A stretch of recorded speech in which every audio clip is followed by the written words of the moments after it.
the dynasty of poverty in their family. That is the man. Free antenatal and free delivery for pregnant women in government hospitals in the state. He says, and I quote, "A society or a system is as good as its weakest link, giving life to the people who do not have anybody to help them. Empowering the youth through the One Youth, Two Skills initiative, where in the first phase, he has spent 2 billion naira to empower 5,000 youths. And the second phase is ongoing, empowering over 20,000 youths on different tech skills through the Solution Innovation District. He has built 526 kilometers of roads, and more are still coming, ladies and gentlemen, especially for communities who have never seen a square kilometer of road in their lives. Within 9 months in office, he employed 5,000 teachers, ladies and gentlemen, and just recently, he employed more 3,115 teachers to bring it to 8,115 teachers to end the era of schools without teachers. And just, ladies and gentlemen, over 1,000 doctors, nurses, and other health professionals were employed in this state to end the era of doctors, of hospitals without teachers, without doctors, nurses, and health professionals. Before he came on board, 9 local governments were under siege, taken over by hoodlums. But Mr. Governor started tackling insecurity in Anambra State head on. He always says, and I quote, "Our environment is our #1 existential threat." He has focused so much on environment, the silting out drainages, prompt evacuation of waste. Under his watch, he has made the state conducive for investment to thrive. Anambra State is ranked best in fiscal transparency, ladies and gentlemen. #1 in ease of doing business. That's why you should invest in Anambra State. He is the Champion Newspaper's Governor of the Year on infrastructure and rural development. And so many firsts, ladies and gentlemen, a testimony to the great investment in education is seen in the numerous awards the students from Anambra State are winning in Nigeria and internationally. Ladies and gentlemen, distinguished guests, there is so much to be said about this man, but for the want of time, the Anambra are lucky to have him as our leader at this time that we needed a Messiah, the game changer, the trailblazer, the rave of the moment. In Yoruba, he will be called Ogad Bayung Yung. In Hausa, he will be called Megidamu. In Efik, you will call him Etiadao Songyin.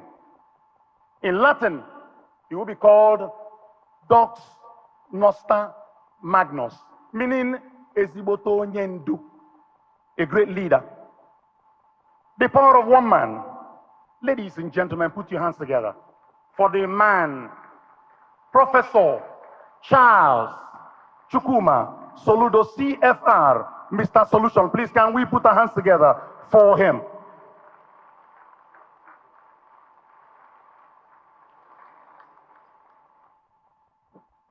Ladies and gentlemen, I understand the President and Commander-in-Chief of the Armed Forces of the Federal Republic of Nigeria Yes, Bola Ahmed Tinubu is ably represented here today by the Minister, the Permanent Secretary, Federal Ministry of Budget and Economic Planning, Dr. Emeka Vitalis Obi, MNI. Please put your hands together for His Excellency.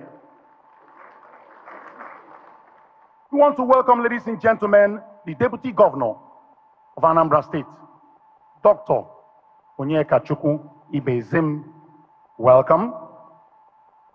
We have in our midst Ambassador Isaac Parashina, the Kenyan High Commissioner to Nigeria.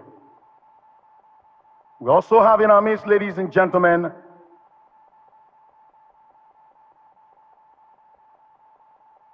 Mr. Hilary Omunna, the Regional General Manager to Airport Manager, the representative of the Honorable Minister of Aviation and Aerospace, Honorable Festus Keyamo, SAN. We also have in our midst, ladies and gentlemen, the Speaker of the Anambra State House of Assembly, ably represented by the Deputy Speaker of the Anambra State House of Assembly, Right Honorable Chuma Okoye. We also have a great African woman, an Amazon, the resident representative of the United Nations Development Program, UNDP, talking about Miss Elsie Atafua. Ma, you're welcome. We will not leave out Mr. Emeka Ozigwe, the Group Managing Director for Strategy, Africa Export-Import Bank. And also, ladies and gentlemen, Mr. Cornelius Adebayo, the Executive Secretary of the National Agricultural Land Development Agency, NALDA. And then Mr. Oliver Alauba, the Chairman or the Chief Executive Officer, United Bank for Africa. And we have Mr. Mustafa Chike Obi, who is the Chairman of Fidelity Bank PLC and also Chairman of ANSIPA. We welcome you. And Mrs. Nneka Onyalikpe, the Chairman and CEO of Fidelity Bank PLC. Mr. Haruna Abrahaman is the Executive Director, NMPC Gas Marketing Limited. We have in our midst members of the Anambra State House of Assembly, Honorable Commissioners of Anambra State, representatives from the organized private sector, MAN and Chambers of Commerce, distinguished leaders, Chief Cosmos Madoka, who prefers to be called Dr. Cosmos Madoka, and then Chief Innocent Chukuma and Chief Emeka Ofo. Honored guests, esteemed colleagues and members of the press, ladies and gentlemen, once again, we welcome you to this year's Anambra State Investment Summit. And I want to let you know that I am not alone in the business of comparing this event. I have with me the great one himself, Ebuka Obi Uchendo. Can you put your hands together for him?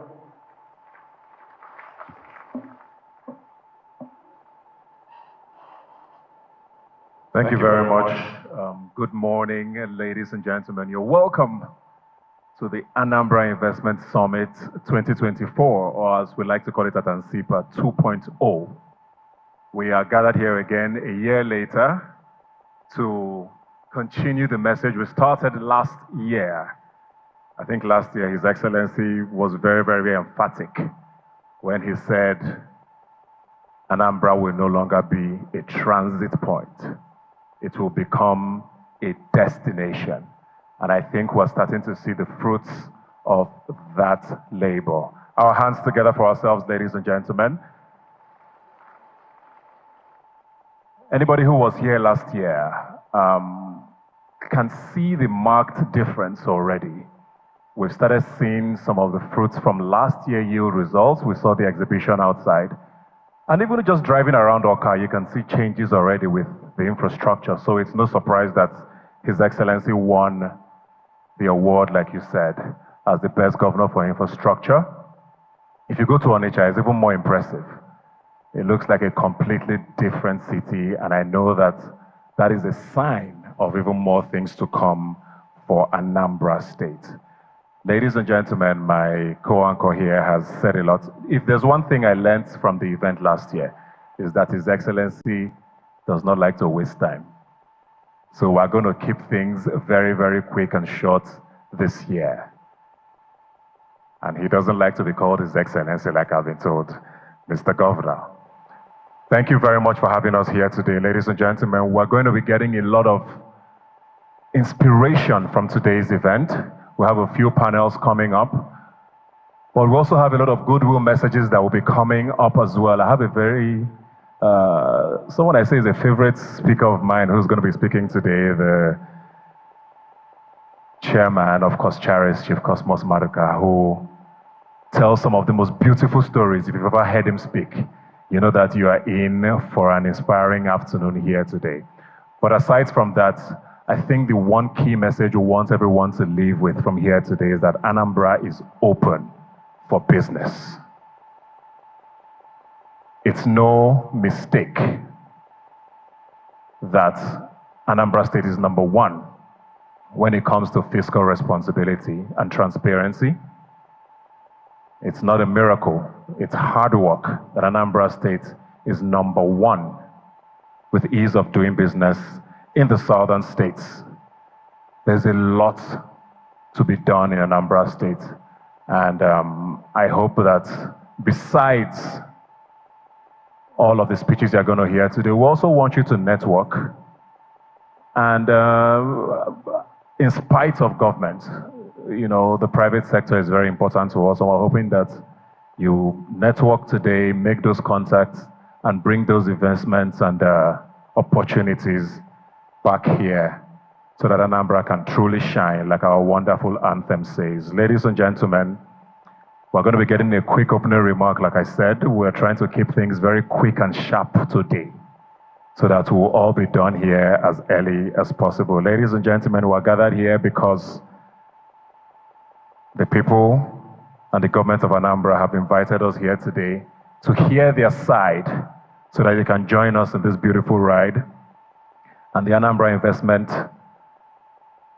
Summit is the best way to do it. Ladies and gentlemen, Anambra State Investment Promotion and Protection Agency are the key hosts for today, and it's only fitting that I call on our chief host, if I may say that. Ladies and gentlemen, please join me as I welcome on stage the MD of ANSIPA, Mark Okoye.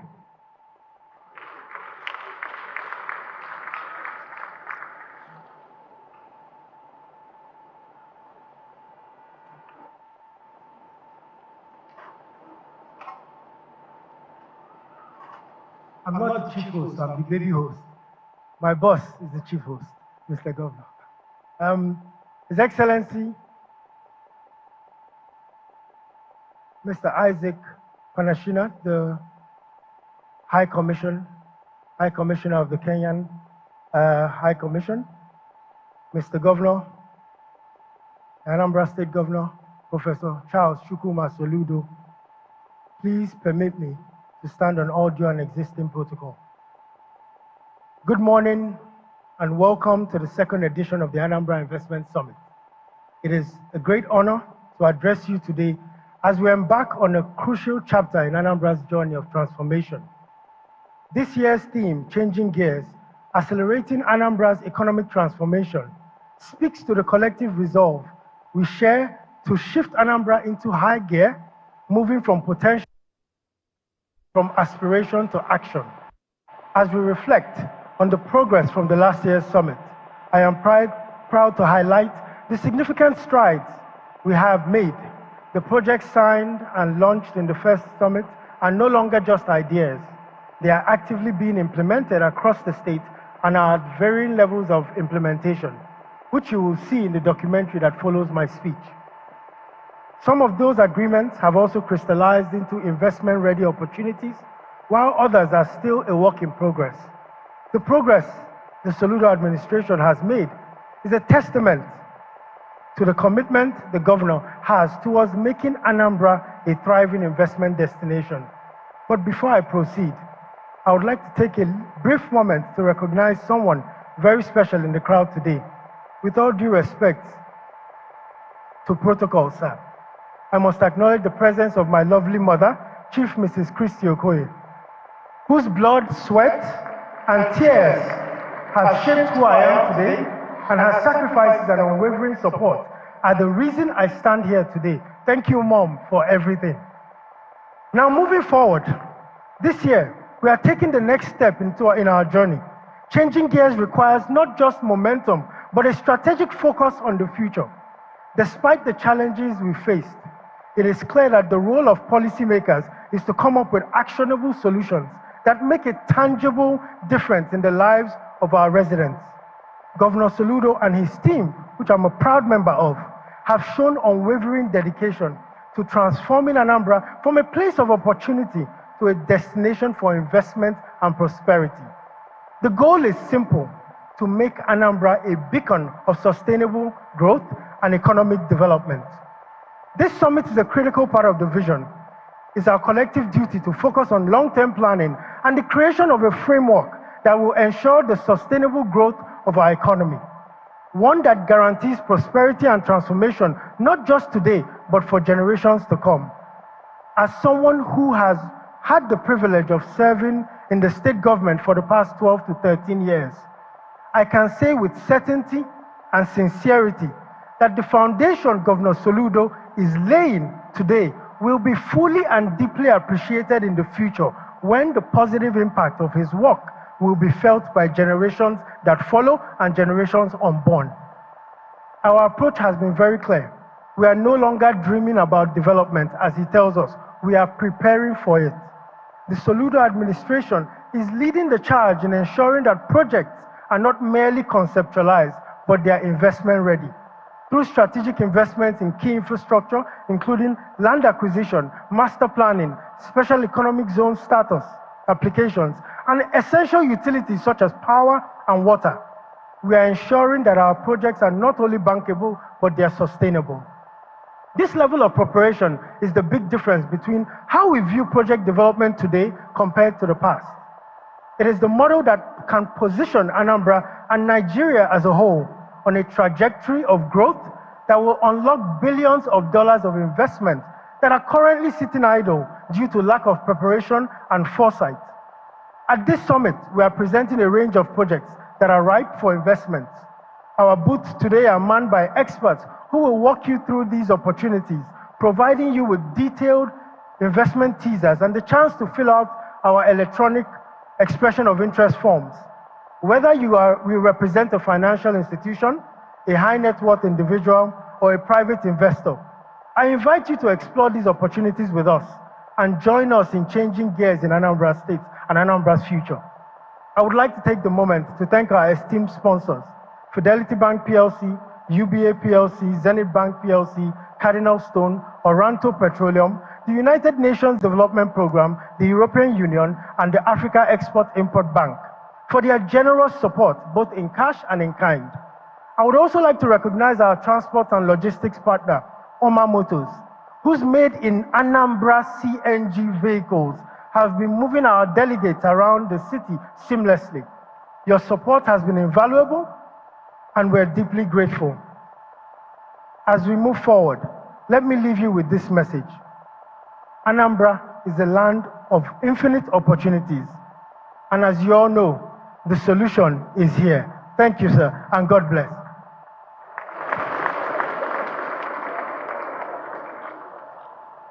I think he deserves a bigger round of applause. Very good job by ANSIPA. They are doing a lot of work to continue to showcase Anambra State and make sure that we get the message that Anambra, like I said, is open for business. Ladies and gentlemen, in case you didn't necessarily listen to him, which I doubt, or get the message, we have a very quick documentary for you to give you a bit of an insight into all the great things that the Anambra Investment Summit has been up to in the past year and all the good work that ANSIPA continues to do. So please pay attention to the screens.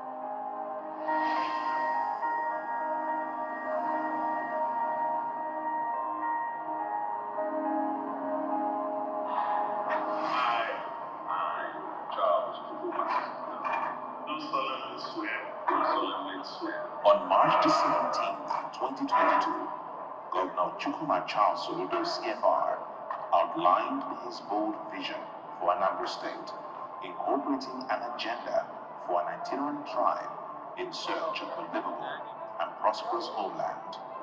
From inception, the governor dropped a significant and symbolic hint that he intends to live in Anambra State after governing it.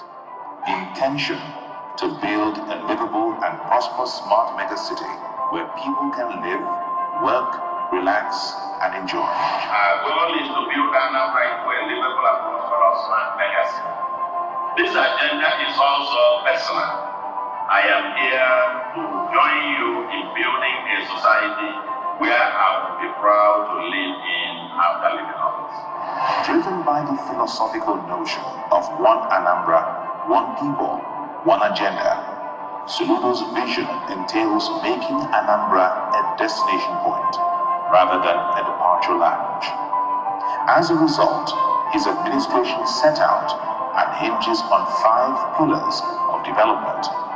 The pillars include security, law and order, economic transformation, human capital, and social agenda, governance and value system, and the environment to give foothold to potential investors.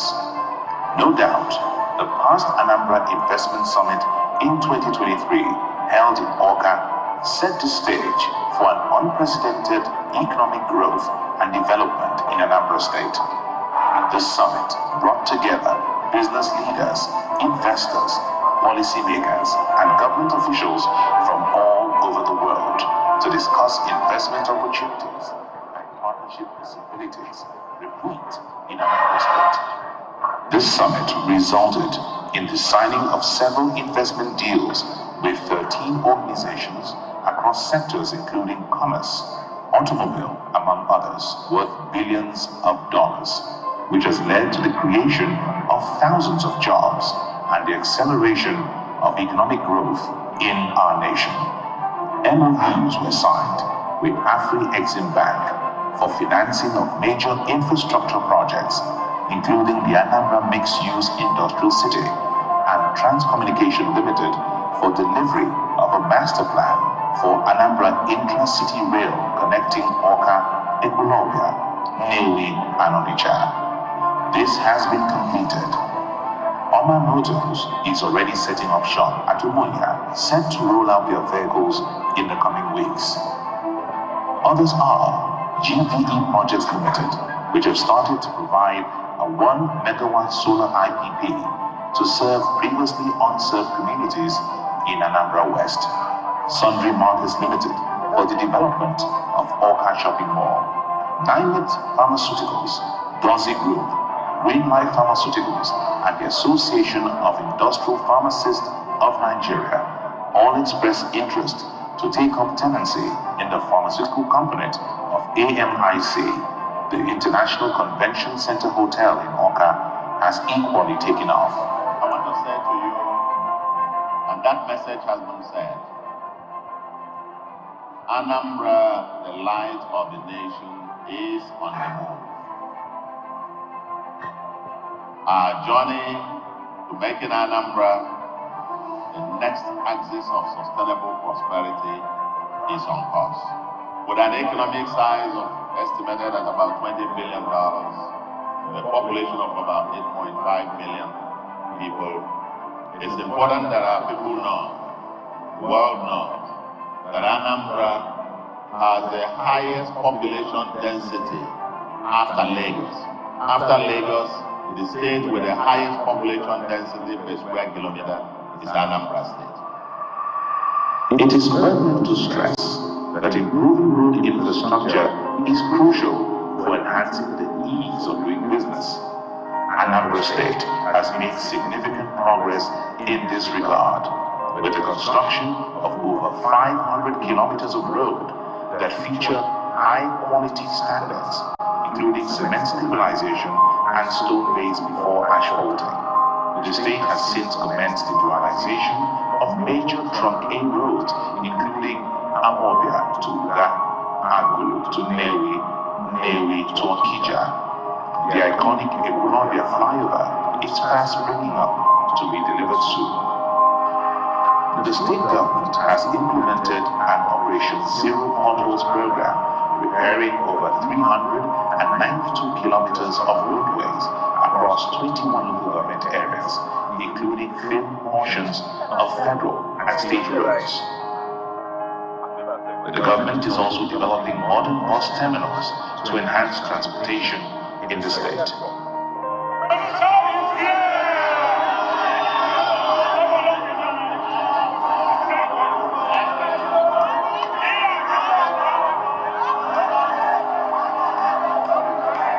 For the first time, 33 years after the creation of Anambra State, Governor Soludo is building a befitting government house and governor's lodge in Awka, the capital city. It is 90% completed. The Solution Fund City is equally about 80% complete.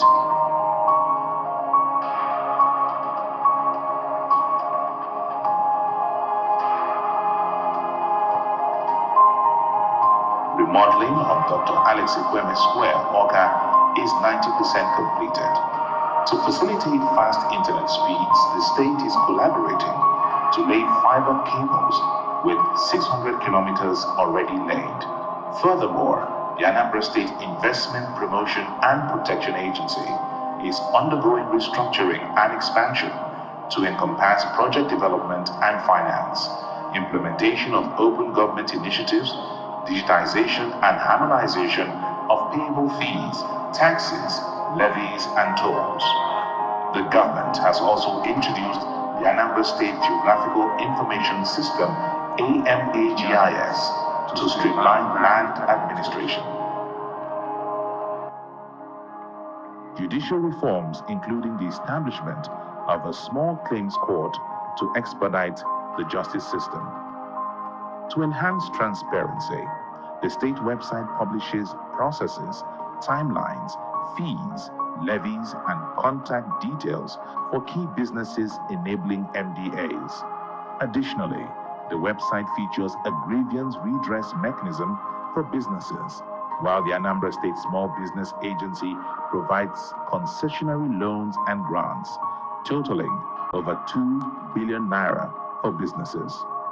Anambra State has also invested in education, with the recruitment of over 8,115 qualified teachers and the distribution of 2,000 laptops to head teachers and principals of primary and secondary schools. Anambra State understands that its greatest asset is human capital and has therefore made deliberate efforts to build a productive workforce that can be exported abroad. To achieve this, Governor Soludo declared free education from public nursery, primary, and secondary schools, resulting in the state now having the lowest number of out-of-school children in Nigeria and an 18.74% increase in enrollment. The state has received numerous national and international accolades for its achievement in the education sector. The government has also provided skills training and mentorship to over 5,000 youths and launched digital skills training for 20,000 youths, backed by a 2 billion naira seed funding grant.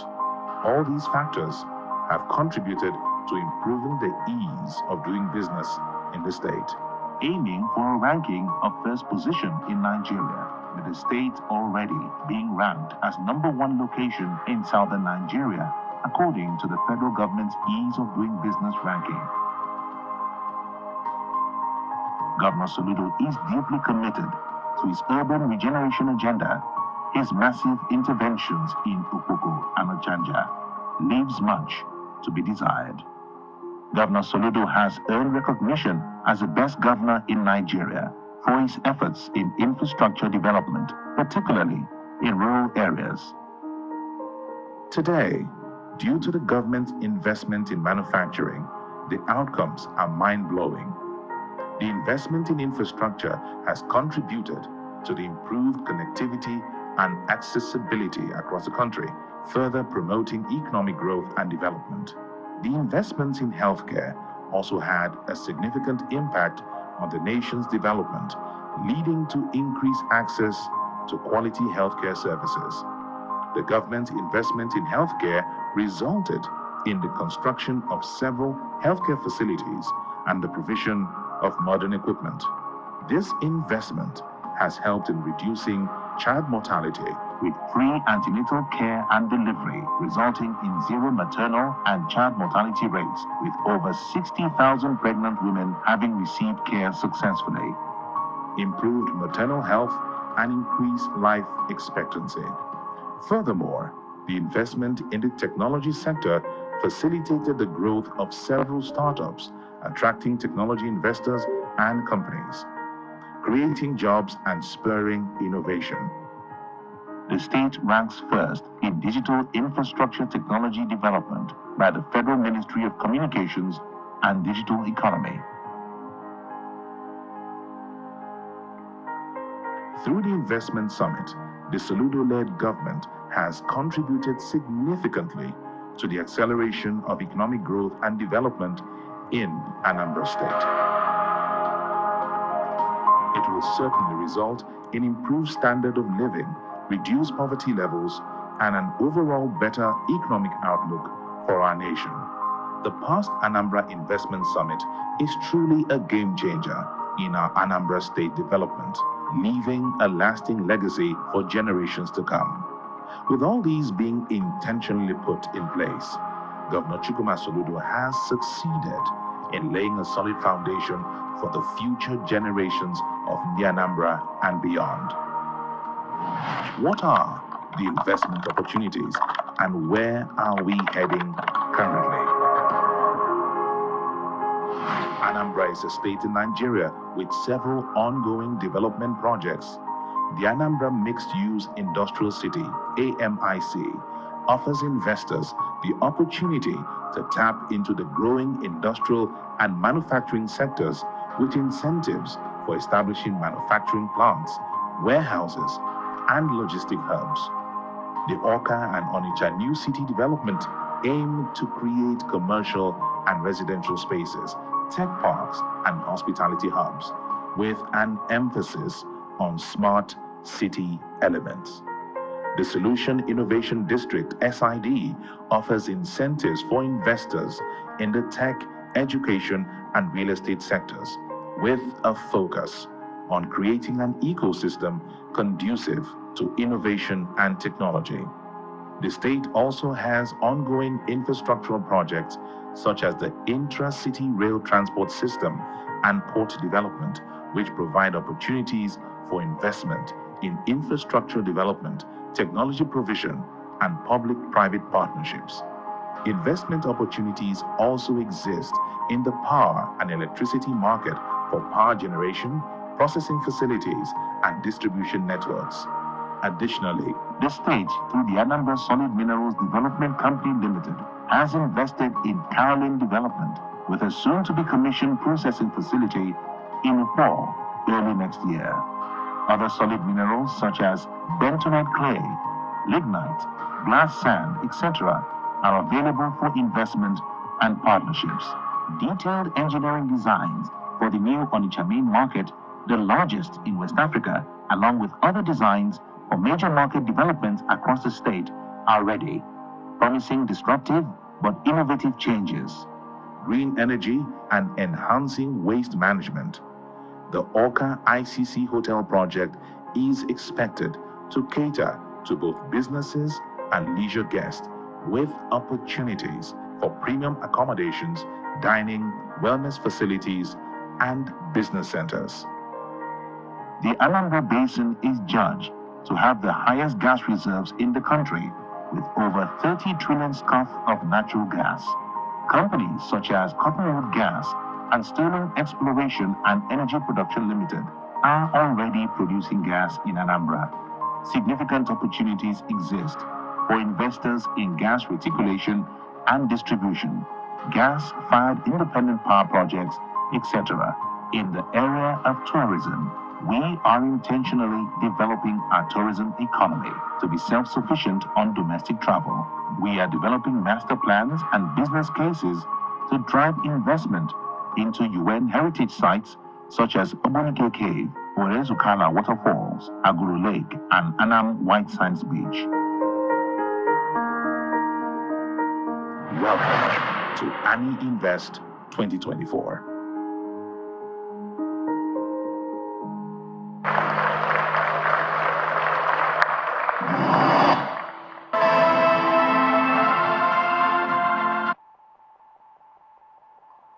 I don't feel like that applause matched what we just saw.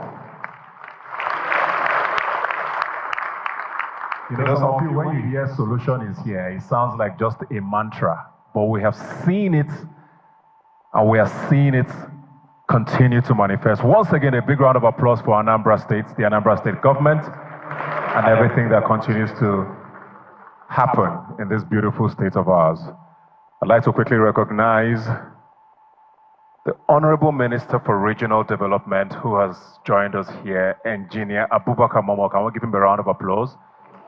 You're very welcome, sir. Thank you very, very much for being here today. Also here with us, the MD CEO, Sterling Oil Exploration and Energy Production. Chief Tony Chukwueke is here with us. Can we give him a big round of applause? Thank you very much. We also have the Divisional Head of the SME Directorate at the Bank of Industry, Uche Cynthia Nwoka, is here with us. Can we give her a big round of applause?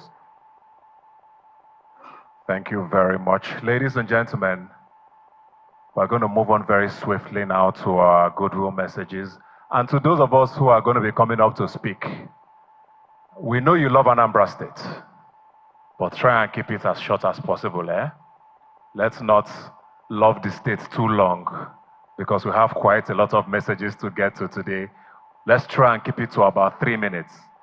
We love your stories, but please keep it as short as possible. When the love is short, it's sweeter. Ladies and gentlemen, I'm going to be calling on our first goodwill message person here, the Country Director of the United Nations Development Program. Ladies and gentlemen, please put your hands together for Ms. Elsie Atafu as she joins us here on stage, ladies and gentlemen.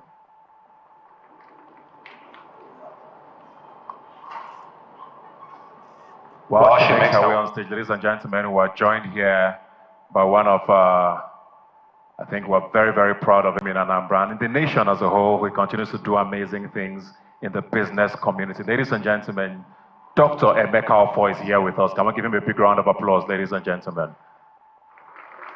Sa'i, you're welcome, sir. Ladies and gentlemen, the Country Director of the UNDP.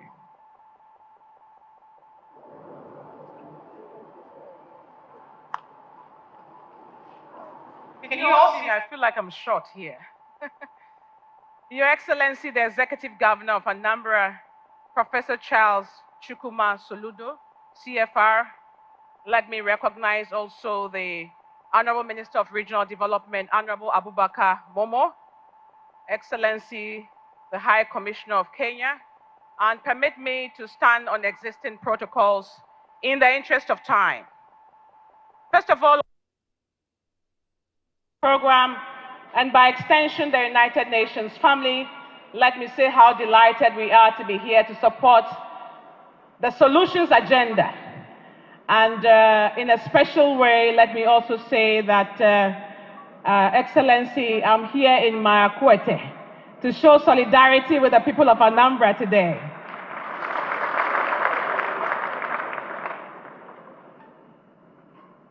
Whilst I have the floor, let me also take the opportunity to thank the people of Anambra for the very warm welcome to us as United Nations Development Program.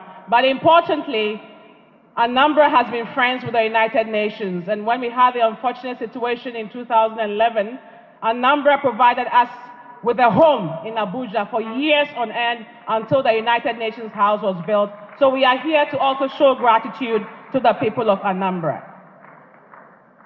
Excellency, I'll keep my message short because I think the moderator says we shouldn't speak too much. But I wanted to touch base a bit on the theme of the conversation today, which is about changing gears. Why do we have to change gears? Why does it matter now? And I just wanted to say about 4 things why it matters now and the imperatives for us to change gears. As the largest development agency in the United Nations family, we see where the trends are going. Development financing is shifting. The good old days when we have overseas development assistance are almost over. Humanitarian financing is also shifting. It is going to where the crisis is. Now, what does it mean for us? It means that Anambra and the people of Nigeria must begin to look internally in terms of how do we create wealth for our people. The second reason why it matters is because of the development imperatives. As we are today, we just came back from New York a couple of weeks ago, where we were talking about the Sustainable Development Goals and the Pact for the Future. As we stand now, with only 12% of the SDGs are on track. 50% are neither here nor there, and the rest of them are stagnating. In other words, for a country like this that is the largest in the continent and the anchor of Africa, we must be able to make the shifts when it comes to the development agenda. That is why it matters. And the third reason why it matters is because of the need for economic competitiveness. Africa is still playing catching up in many ways. And we need to be able to move the needle on development. And finally, why does it matter? It matters because we are in times of crisis and uncertainties. Today is climate change, tomorrow is war, it is COVID. For us to be able to be resilient to crisis and shocks, we need to find solutions, and that's why we are here to support the solutions agenda as United Nations Development Program. Perhaps just a few words as I try to wrap up. What does Anambra have to do? What are the enabling conditions to make this place the space to come to invest? And I know I'm preaching to the converted, but let me mention a few things. And I'm glad the Minister for Regional Development is here. It will call for a lot of regional partnerships and building regional value chains. What is the partnership between Anambra and the rest of the states in the country? We see partnerships, for example, between Lagos and Niger State now, where they are talking about food security issues and Niger is producing for Lagos. What can Anambra do with other partners? But beyond looking within, what about external partnerships? Yesterday, we saw you in your beautiful car, IBM. We know Uganda is producing also by Kira Motors. What about partnerships where you produce parts here and they produce parts there, and we leverage the Africa Continental Free Trade Area Agreement, for example? That will become key, especially with also states like Abia, which are next to you. The other thing is the infrastructure development. It's going to be very important. There is no way that we can push the needle on investment when we don't address the infrastructure question, particularly the energy question. There is no way. And therefore, Anambra needs to keep an eye on investing in some of these spaces. The other thing that I wanted to talk about is around streamlining business regulations. Again, I'm preaching to the converted, and I'm just saying that very briefly. Thirdly, human capital development, by investing in young people especially. And yesterday, I was delighted, Excellency, that we could break grounds for the new makerspace here in Anambra, where we can have spaces where young people, young Anambrans, young people in the region can come to and experiment and prototype and do things differently. And finally, building private-public partnerships. We have inspiration from a number of countries that Anambra can draw from. Rwanda is one of those areas where they have pushed quite a bit on the business environment reforms. Again, we can share some more documentation on that in the interest of time. Ethiopia's strategy around industrial parks is something that we can draw inspiration upon. Morocco's renewable energy investment, we can draw inspirations from that. Singapore's skills and workforce development, we can draw inspiration from that. And I should say that whilst we are very humble as development agencies, Singapore today, and part of the reasons where they are today, is that UNDP's economists and policy analysts sat with them and to dream the Singapore of the future. And that's why we see some of the progress today. And we see so many of these things in the world today that we can draw inspiration from. So I just want to conclude, Excellency, that we have fire in our belly as United Nations Development Program, and indeed fire in our belly as United Nations to support the development agenda of Anambra. And I always say that when Nigeria succeeds, the rest of the continent would succeed. And from where we sit, we pledge our commitment to you. We pledge our support to the people of Anambra. And I've seen all the inspiration yesterday with a lot of young people who are really yearning to push forward. And again, to say that we also would partner with the business community. And I was sitting next to Dr. Maduka there, telling him that we are coming with him and we want to be able to mobilize all those business partners to be able to push that agenda forward. So let me conclude by thanking you once again for inviting us, and I wish us all very fruitful deliberations. Thank you.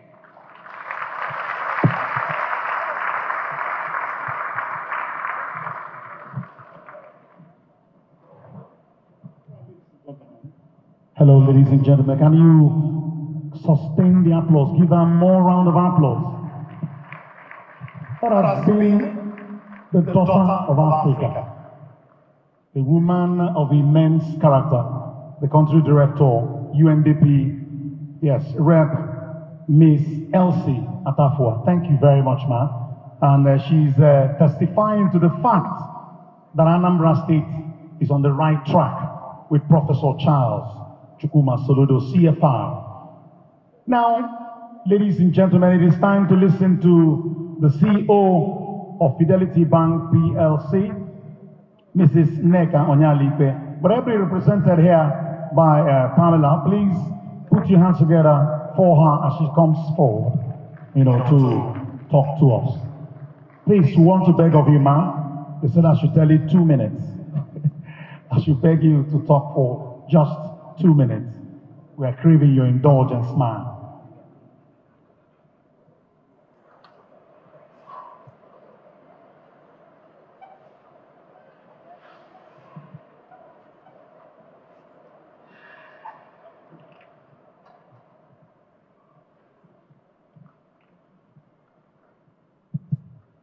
Your Excellency, the Executive Governor of Anambra State, Professor Charles Chukwuma Soludo, CFR, the Deputy Governor of Anambra State, Dr. Onyeka Ibezem, Your Excellency, the High Commissioner for Kenya, the Honorable Minister for Regional Development, please permit me to stand on existing protocols. I'll be taking the goodwill message on behalf of our dear MD, Dr. Nneka Onyalipe. I'll start. I would like to commend His Excellency, Governor Charles Chukwuma Soludo, for his dedication to creating a prosperous and economically resilient Anambra. His leadership has fostered an environment where businesses can thrive and investors can harness several opportunities that now abound within the state.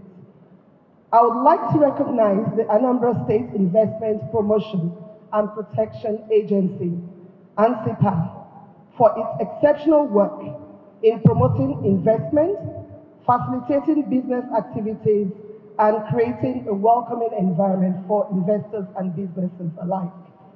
The impact of these efforts are evident in the development and transformation we are witnessing today. It is indeed a great honor to participate in this gathering of innovators, leaders, and investors dedicating to shaping Anambra's economic future. Fidelity Bank is proud to have been part of the summit since its inception in 2023. We recognize the critical role Platforms such as this play in harnessing economic potential and fostering sustainable growth. In today's ever-changing world, the ability to continually innovate and remain resilient in difficult times has become vital in ensuring long-term sustainable growth. Finding new and innovative ways to solve societal issues that range from slow economic growth, fluctuating commodity prices, and limited tax revenues to rising public debt remain the core challenge of economies all over the world. It is this dilemma that makes platforms such as this both timely and critical in ensuring the long-term development of the state and curbing the rising pressure on state finances. At Fidelity Bank, we view these challenges as opportunities to champion partnerships that will define the economic landscape in Anambra and beyond. This year's theme, Changing Gears, Accelerating Anambra's Economic Transformation, speaks directly to Fidelity Bank's mission of helping individuals grow, inspiring businesses to thrive, and empowering economies to prosper. Anambra State's potential is boundless, and with the strategies and partnerships emanating from this summit, we can achieve extraordinary outcomes. We wish to reaffirm our commitment to supporting Anambra State's economic growth and transformation as we encourage all participants to seize the opportunities presented by this summit to forge meaningful partnerships, explore innovative solutions, and commit to long-term strategies that will accelerate Anambra's economic transformation. Together, we can build an Anambra that not only meets today's needs, but also anticipates tomorrow's opportunities and take action today to meet it. We thank God for Anambra State, and we always wish Anambra State the best. Fidelity Bank. Thank you.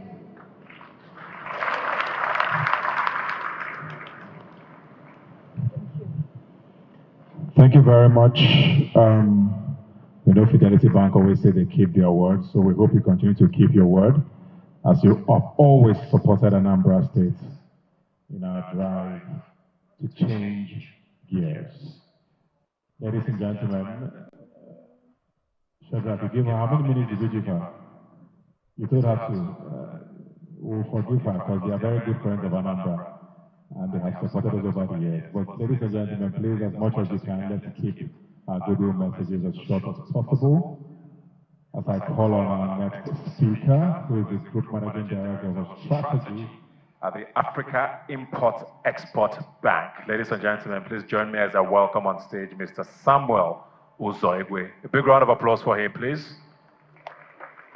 These are also some of our very huge supporters who have always been here with us at the Anambra Investment Summit and our drive for investment in Anambra State. Your hands together for him, please.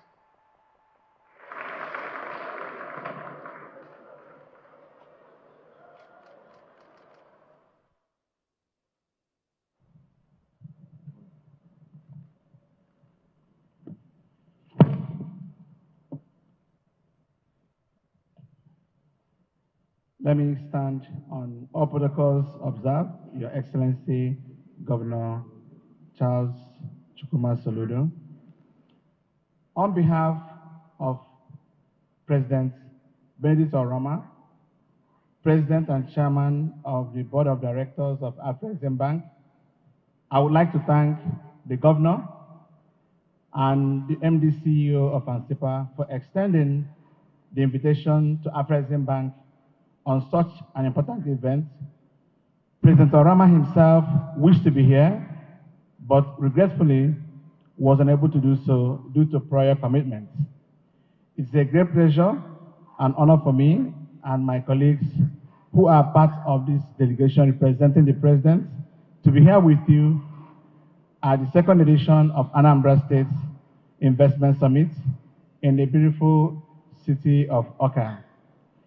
It's a profound honor to address you today at this important summit.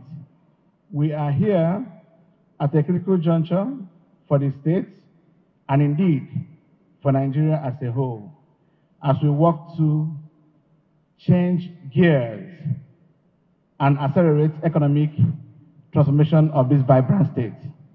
I commend the vision and commitment of Anambra State in organizing this summit, which brings together key stakeholders to discuss strategies for industrialization, inclusive growth, and the immense opportunities that Anambra holds.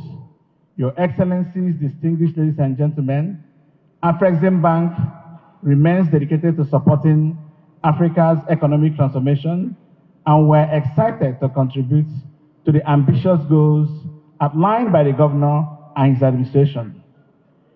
This event holds significant promise, as we know that industrialization remains a pivotal engine for economic growth, job creation, and sustainable development. Today, I would like to discuss three key areas with you. One, Anambra State's development potential and competitive advantages. To understand the state's potential, we must start by recognizing the unique attributes that make it one of the most economically vibrant regions. Situated in the heart of the southeastern Nigeria, Anambra State benefits from both a strategic geographic location and a well-connected transport network, linking it to the major economic hubs like Enugu, Port Harcourt, Abuja, and Lagos, one of the West Africa's largest commercial cities. This locational advantage presents a foundation upon which we can build a thriving, diversified economy capable of both domestic and international reach. The Onitsha market, one of the largest in West Africa, serves as a critical commercial hub for wholesale and retail trade, with goods flowing in and out of the region. This market is an important center for commerce, especially in consumer goods, electronics, and others. Anambra State is also home to several significant cultural and historical sites. Some come to mind: the Inri Kingdom, Obunike Caves. These attractions, coupled with the state's festivals and rich cultural heritage, positions Anambra State as a growing tourism destination. Your Excellencies, distinguished ladies and gentlemen, Anambra's population at over 8 million people is young, entrepreneurial, and ambitious. In Nigeria, over 65% of the population is under the age of 35, and Anambra reflects this demographic structure. These young citizens are not only the future workforce, but also potential innovators and leaders of industries. With the right skills and infrastructure, this demographic can become a powerful driver of economic growth, supporting Nigeria's target of creating 25 million new jobs by 2030. Moreover, Anambra boasts of over $12.5 billion in GDP, driven primarily from trade, services, and manufacturing. With this solid economic foundation and fundamental, the state has a great potential to scale up its industrial sector. Yet, despite these challenges, Anambra's contribution to Nigeria's manufacturing sector has not reached its potential. The nationwide manufacturing accounts for about 9% of Nigeria's GDP, compared to 30% in middle-income countries like South Africa. For Anambra State to achieve similar levels, we need focused investment in industrial infrastructure, skills development, and access to financing. This is where Afrexim Bank partnership with Anambra State comes in. We play a critical role. We are committed to providing project preparation and advisory services that will not only strengthen Anambra's industrial base, but also enhance its capacity to attract international investors. The second point I want to raise is the transformational impact of Anambra State's mixed-use industrial city. At the heart of the ambitious development blueprint is the Anambra Mixed-Use Industrial City, a transformational initiative that will drive economic growth, stimulate industrial production, and create a wide variety of jobs across different sectors, including manufacturing, logistics, retail services, and construction, with opportunities for skills development. If I look at the third area I wanted to speak about, that would be lessons from Afrexim Bank's experience in developing industrial parks in Africa. Afrexim Bank is cognizant that most economies with the fastest growing exports have well-developed special economic zones program, which have led to employment creation. The SEZ also helped to structurally transform economies away from informalities, promoting industrialization and exporting the growth of intra-African trade and investment. The bank's commitment to industrialization extends beyond financial support. We actively support and collaborate with our partner to share knowledge and expertise. Through our Fund for Export Development in Africa, FEDA, we have invested significantly in Arise Integrated Industrial Platform, Arise IIP, one of Africa's leading developers and operators of industrial parks.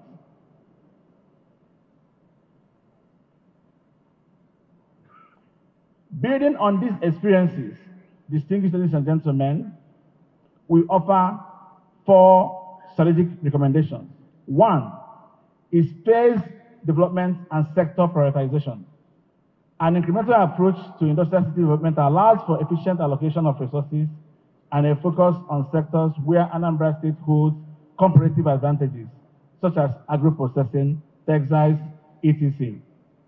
Number 2 is infrastructure development. Efficient logistic hubs are crucial for the seamless movement of goods and services. A reliable transport network that connects industrial city to key markets, both locally and international. Access to a stable and affordable power supply through a mix of renewable energy and traditional sources. The third is human capital development. Industrial parks are most successful when they are supported by skilled workforce. To ensure Anambra's industrial city is competitive, we recommend forming partnership with educational institutions to establish technical working programs in fields like engineering, logistics, and manufacturing. The fourth and the last in the recommendation we are making is efficient governance and investment incentives. Effective management and governance structures are critical to the success of industrial parks. This includes setting up an autonomous management body for the park to handle creation. Way forward. Your Excellency, the Governor, please allow me to bring some positive prospects. With the bank support, we have supported the government of Anambra State and Arise to execute an MOU to facilitate development of 10,000 hectares Anambra Mixed-Use Industrial Park. This project is at development phase. And the Arise team is working with the state government to finalize the feasibility study, the technical designs, and the master plan before the end of first quarter 2025. Thereafter, the two parties will jointly establish a project special purpose vehicle, finalize land titles transfer, and execute a concession agreement to facilitate construction commencement before the third quarter 2025. Be assured that Afrexim Bank will ensure that all required advisory services, financing intervention to actualize this vision is provided to the states as well as to Arise.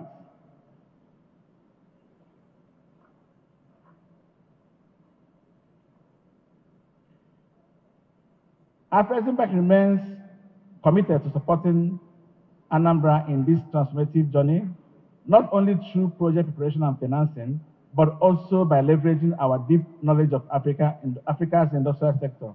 We believe in Anambra's potential to become a beacon of industrial success in Nigeria, and we are ready to partner with the state government and stakeholders in realizing this vision. Let us move forward together, confidently and boldly towards the prosperous future that lies ahead for Anambra State. Your Excellencies, distinguished ladies and gentlemen, on behalf of Professor Benedict Orama, please permit me to once again thank the leadership of Anambra State, the governor himself, and the Honorable Mark Okoye, the MD CEO of ANSIPA, for the opportunity to address you today. I thank you immensely for your kind attention. Thank you very much.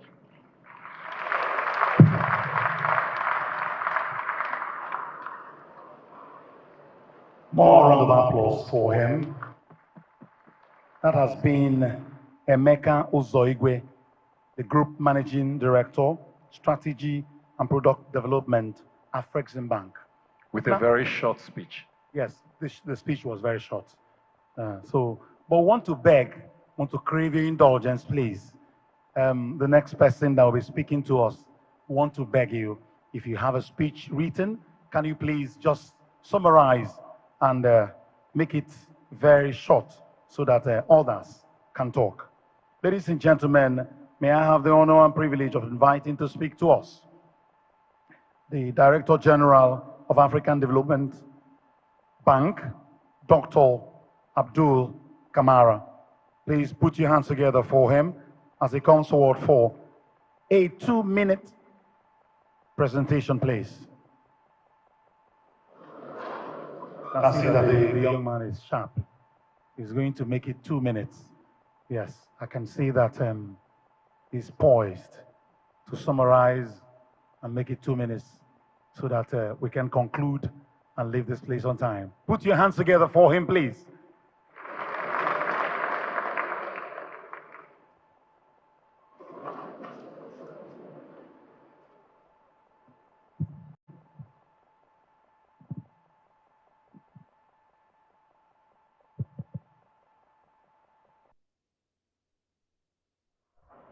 Your Excellency, Professor Charles Chukwuma Soludo, Executive Governor of Katsina State,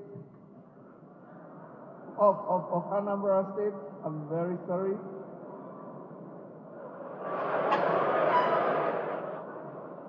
Of Anambra State, distinguished ministers, commissioners, and other federal and state government officials,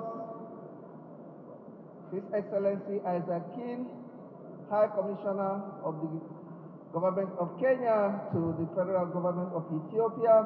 Colleagues, thank you for inviting the African Development Bank to be part of this august occasion. Truly honored to extend greetings to you from the African Development Bank President, President Adesina, who could not make it to be here, but also to the Vice President, Madam Nina Nwabufo, who was also personally invited and could not make it to be here. Clearly, we are at a stage where the continent needs to transform, and this summit by Anambra State, changing gears, accelerating Anambra's economic transformation, is very consistent with the African Development Bank's vision for the economic transformation and development of the continent. We know the continent is very young, and I think previous speakers have already alluded to this. But the second thing that we also know is the continent is the last frontier. Why do we say the last frontier? We have over 65% of the world's unutilized agricultural potential. And we also know that we have the AFCFTA. So the timing could never be better for us to increase productivity, to raise production levels, and to add value to everything that we produce to ensure that we raise exports and generate income and jobs for our people. The days for executive reliance on unprocessed raw materials definitely are gone, be it crude, natural gas, and so on. Those days are gone. We must now boost productivity, especially agricultural commodities, and add value to ensure that we create wealth for our continent, our country, but also specifically for this state. the African Development Bank stands very strongly with you. The transformation that is needed to accelerate growth and create wealth for Anambra State will require an enabling business environment. Of course, we are not preaching to the choir. We already see that you already are advanced in this journey. But as previous colleagues said, let us emphasize public expenditure in infrastructure, but also targeted policies, as well as creating the environment for attracting private investment. Key bottlenecks, and I was really very pleased to see the video. Very impressive. Congratulations to our governor. Let's give him a big round of applause because this was really an eye-opener. I see that the governor is tackling head-on bottlenecks to electricity, transport, logistics, business development, skills, industry, affordable finance. We saw all of them. They are happening right here in Anambra. Congratulations, Honorable Governor. The concept of Anambra mixed-use industrial city with specialized zones, including a zone for special agro-industrial processing, is very much in sync with the imperatives for industrialization and that of the African Development Bank. The initiative from the African Development Bank's perspective, as you know, Honorable Governor, can be supported both from the private sector window, but also from the public sector window.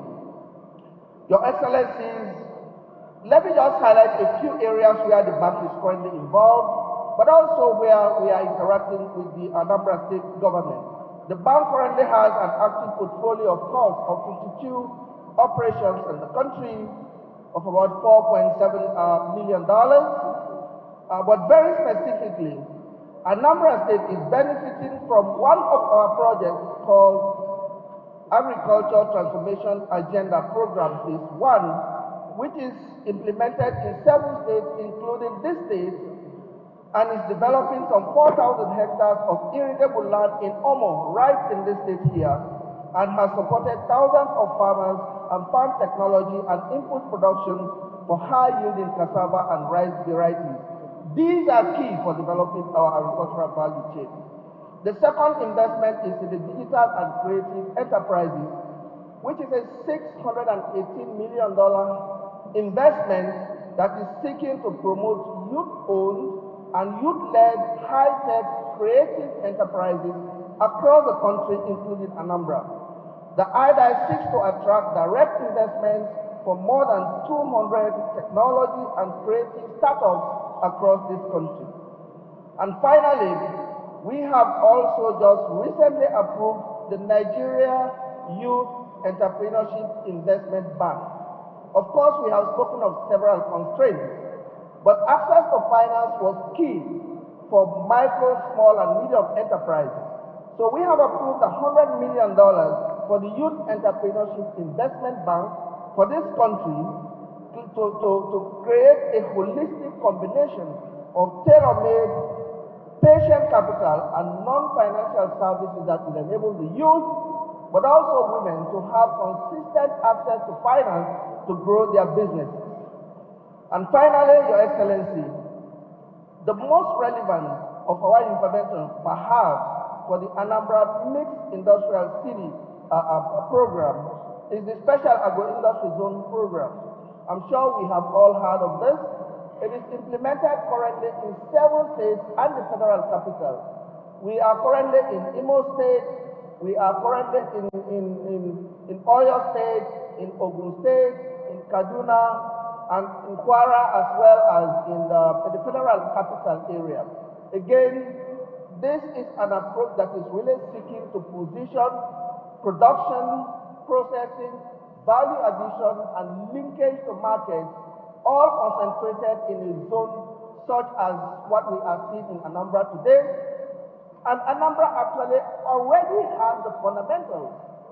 I had a team that was here a few weeks ago, and let me take the opportunity to thank the Honorable Governor once again for the quality of the interactions and the conversation, but also the information that was provided, for which I'm proudly announcing here that Anambra State will be a beneficiary to the second cohort of states that we are taking on board for the special agro-industry processing zone. Once again, thank you very much for inviting the African Development Bank to be part of this process, and I'm very sorry for the slip of tongue at the beginning. Thank you.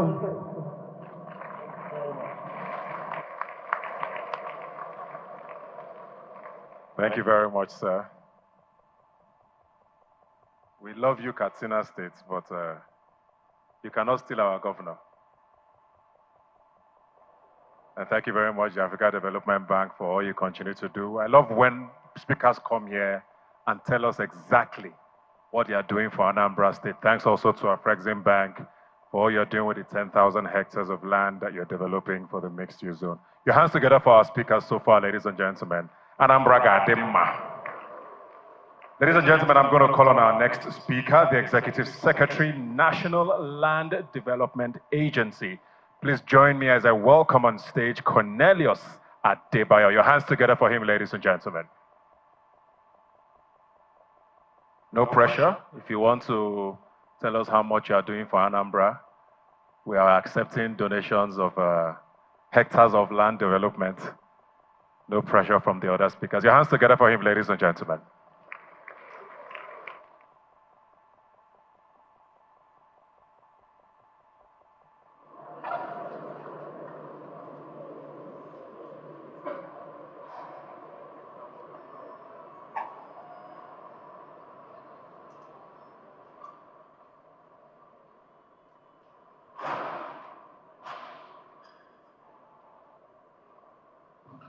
Your Excellency, Mr. President, ably represented by the Permanent Secretary, Minister of Budget, Your Excellency, the Executive Governor of Anambra State, Your Excellency, the Deputy Governor, the Honorable Minister of Regional Development, I stand on all existing protocol. Well, I have a speech prepared, but we have limited time, so I would summarize. We at NALDA, and I'll correct the MC, it's National Agricultural Land Development Authority. So I wouldn't want people to ask me for land for their property later. Today marks a significant milestone in our journey towards transformative agricultural development. As we gather for the second edition of the Anambra State Investment Summit, I am honored to share NALDA's vision for empowering sustainable growth and fostering economic prosperity. The National Agricultural Land Development Authority's intervention strategy focuses on comprehensive agricultural development. We prioritize land clearing and development. We recognizing the importance of accessible land for farming. Our programs also provide input and infrastructure support, linkage to financing partners, and also provide mechanization to enhance agricultural productivity. The Anambra Mixed-Use Industrial City project with the SAPZ and the ATC project all intertwined embodies our commitment to agricultural industrialization. This flagship project will create jobs, attract investment, and enhance food security through improved processing and distribution. NALDA is committed to promoting agricultural growth, empowering sustainable development, and fostering economic prosperity. And we are ready to partner with Anambra State on this project. In Anambra State, agriculture accounts for a substantial share of the GDP, approximately 23%. Our partnership with the state government aims to revolutionize the agricultural sector by focusing on primary production as well as value addition. This collaborative effort will concentrate on cultivating key crops of comparative advantage such as oil palm, rice, citrus fruit, maize, cassava, which are already thriving in the state. To achieve this goal, we will partner in the establishment of agro-parks and these keys into the ATC that AFDB is talking about, so we can provide source for the factories that would be in the industrial zone. Now that under my leadership and under the guidance of His Excellency President Bola Ahmed Tinubu, is pioneering a unique approach to agricultural development, one that harmoniously blends modern farming techniques with community engagement and empowerment. We are very critical to rural development because we believe in the use of agriculture to stimulate our rural communities. This innovative strategy prioritizes the needs of our local farmers, fostering a collaborative environment where expertise and resources are shared to maximize yield and profitability. We encourage active participation from stakeholders, ensuring that decisions are informed by diverse perspectives and expertise. We are honored to partner with the state government under the leadership of His Excellency Professor Charles Soludo, a renowned economist and visionary leader who has boldly outlined his agenda for Anambra State's transformation. His commitment to agricultural development is truly inspiring, and we commend his effort to make Anambra State a hub for industrial, technology, and social activities. The governor's vision for a livable and prosperous homeland aligns perfectly with our goals at NALDA, and we're excited to collaborate with his administration to drive agricultural growth and empowerment in the state. I stand here to say that on behalf of NALDA, we will be partnering with Anambra State to improve production of agricultural produce and open up more land for our rural dwellers to have where to work and produce in a safe, clusterized area. Thank you for having me this morning, Progress.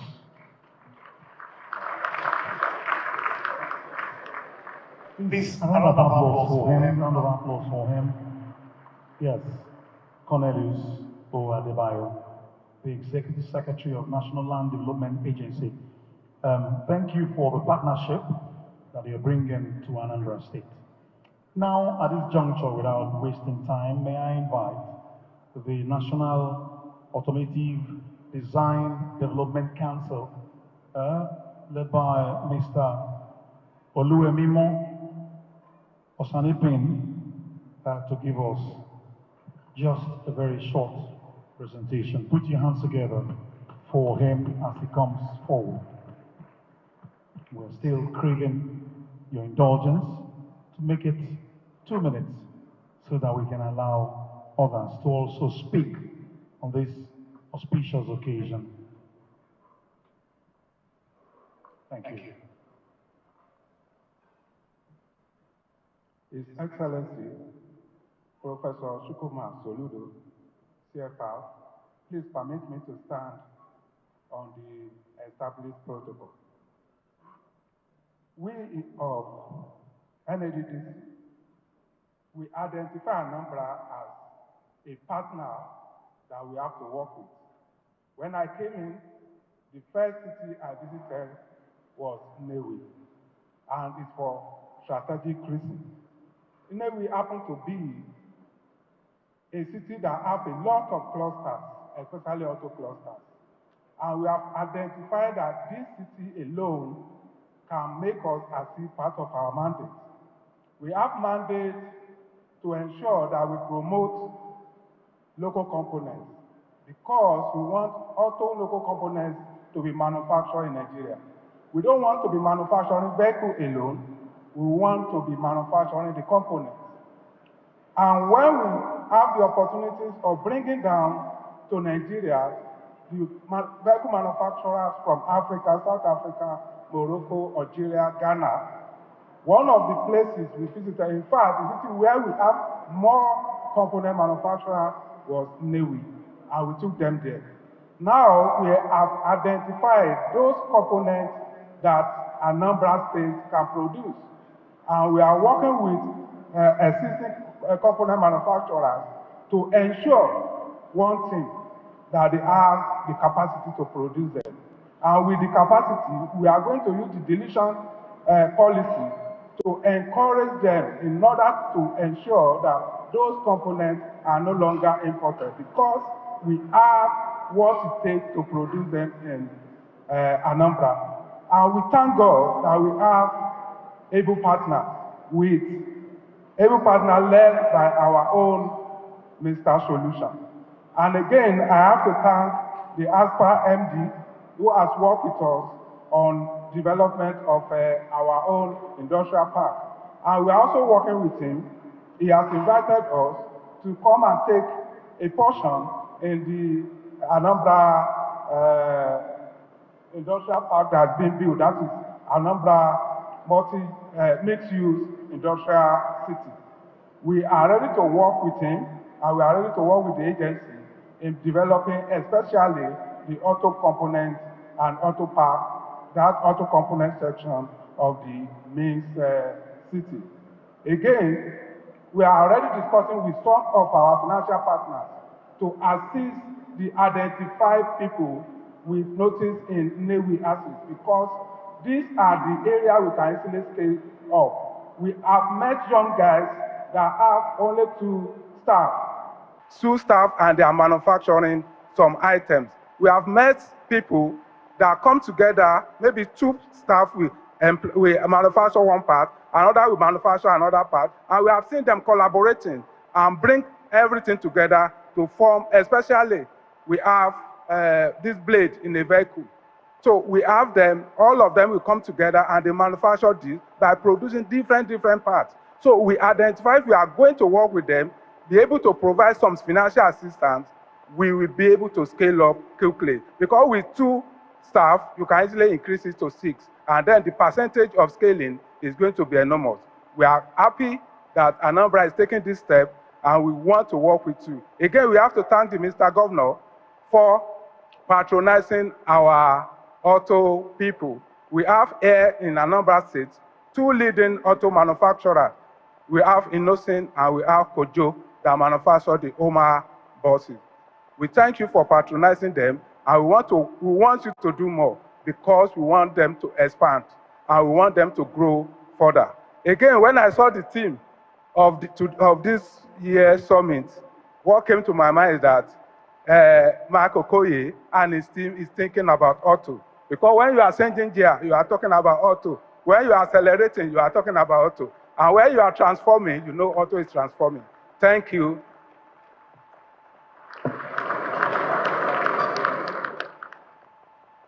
That's a very powerful way to end it. Bigger round of applause for him, ladies and gentlemen. And Mr. Oshanikmi, I hope you are moving to Nnewi. You can't be with the National Automotive Design and not be in Nnewi. That's where it's all done. And we're very proud of all the good things that our manufacturers and automotive designers in Anambra State are doing. Your hands together for them, ladies and gentlemen. It's a very key part of our state's economy and our ecosystem. Ladies and gentlemen, moving on now as I welcome our next speaker, the representative of the Global Vice President, Arise Industrial Integrated Platforms. She's the head of stakeholder engagement, ladies and gentlemen. Ms. Feintola Odunlaja is here with us.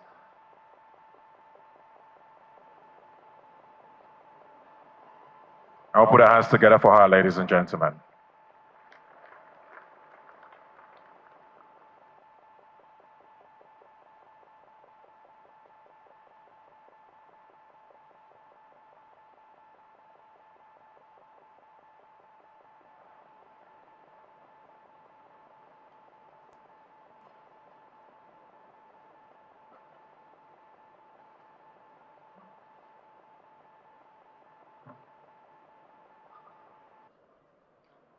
Your Excellencies, the Executive Governor of Anambra State, Professor Charles Soludo, CFR, please allow me to stand on existing protocols. I bring the greetings today of the Vice President of Arise, IIP, Suren Aberwikaman, who would have loved to be here today, but is unavoidably absent.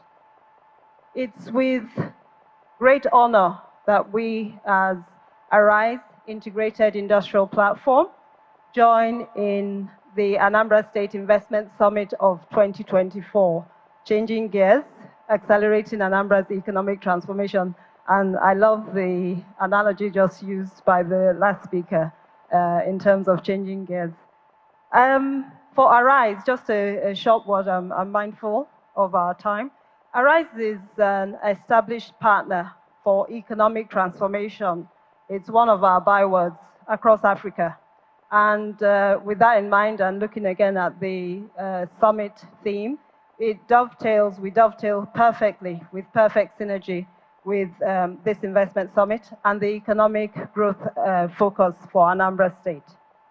At Arise, we work very closely with government partnerships. We forge those partnerships, which enables us to execute large-scale projects and transform, or that can transform, local value chains and also support industrialization in countries in a very environmentally sustainable way. We currently have 13 zones in Africa under management in 14 countries, and that includes our zones in Gabon, in Togo, in Benin, DRC, Sierra Leone, just to mention a few. So we're not new to this in terms of how to develop industrial hubs and to support industrializations in nations, or in this case, in Nigeria and in Anambra State.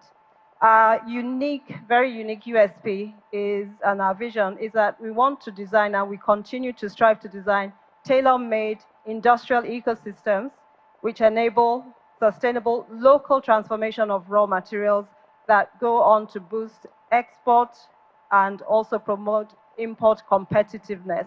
Again, these are things that previous goodwill messages have spoken to. And our colleague from AfriExim has stolen a little bit of my thunder, but yes, we are, as a RISE IIP, very excited to be partnering with Anambra State. And we're also pleased that jointly with AfriExim, who are one of our shareholders, together with AFC, we are engaging with the state to facilitate the development of the 10,000 hectares Anambra mixed-use industrial city, as well as the AFDB SAPZ. So this large-scale industrial project, which is being and conceived to be developed as a live, work, play concept, will again, we've spoken to it, it will create jobs. We're looking to transform the industrial landscape and change the story of raw material processing, not just in Anambra, but how we can change that story across Africa. And on this note, we as the RISE IIP, we would like to wish Your Excellency, together with the good people of Anambra State and all distinguished guests, a very successful investment summit. Thank you.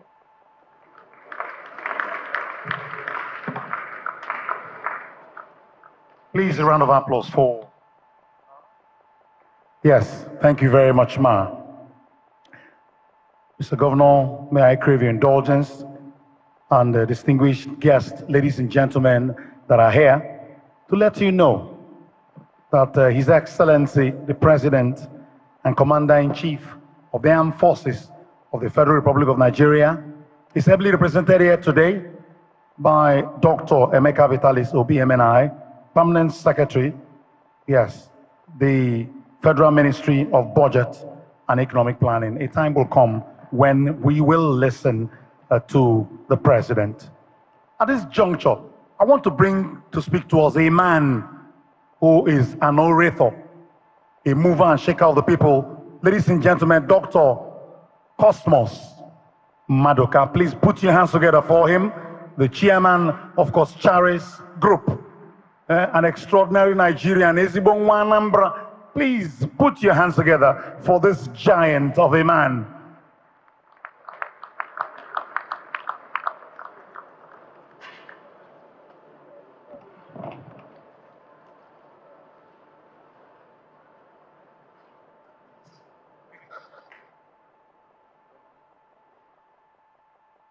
It's tough to speak for 2 minutes, but let me greet Her Excellency, the Executive Governor of Anambra State, and I stand on existing protocol. It's really a great honor and real privilege for me to be here as son of the state. And I want to say that everything we require to be a great state is available in this state. All we are asking is the enabling environment. As an entrepreneur and a capitalist, it's clear to me that investment capital has no face. It goes wherever it's received. When we create the right environment, we will attract investment to the state. And I think a lot of people are surprised about the good work our governor is doing in the state. But frankly speaking, I'm not surprised because it's exactly what I expect him to do. He understands what it is. He understands what is required. So he's taking the bull by his horn and addressing the key issue that will be catalyst for investment capital to come into the state. As I was discussing with my sister down there, you know, that 30 years ago or 40 years ago, I went to Ghana. I didn't go to Ghana because anybody, you know, persuaded me to come to Ghana. I saw an opportunity to make money in Ghana. Somebody invited me to Ghana to come and buy a gold field. By the time I arrived Ghana in the morning, drive around, looking at ricketing vehicles, see them smoking and everything, Golden Trip Hotel was just open. Lawrence was still in power.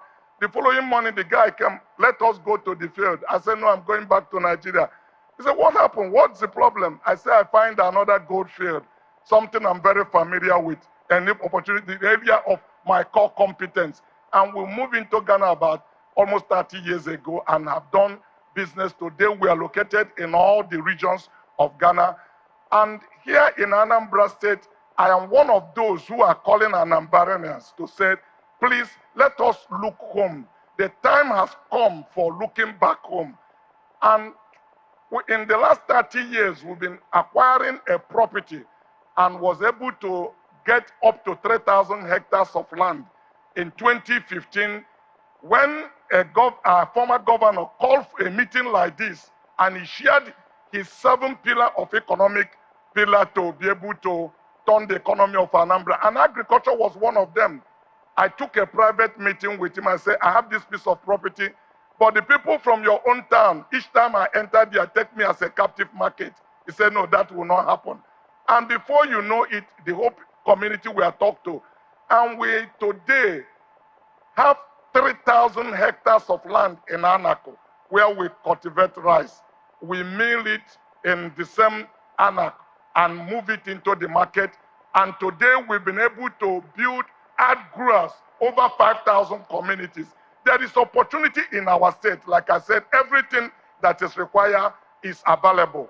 All I will ask our governor to do is to still have a smaller meeting where we can get key Anambaranians.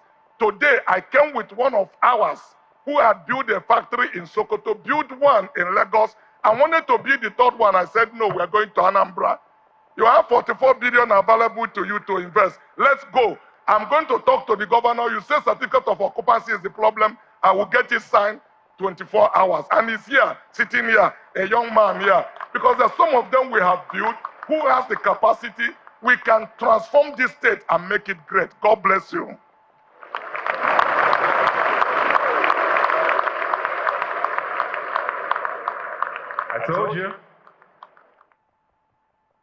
I told you at the start he's one of my favorite speakers. No scripts, great storyteller.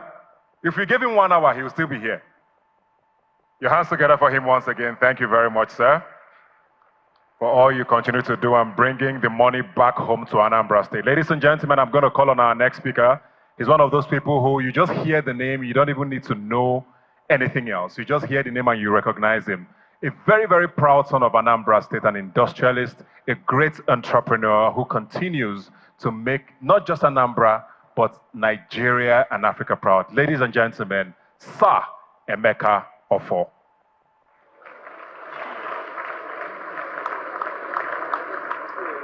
Keep the hands going as he makes his way, please. Come on.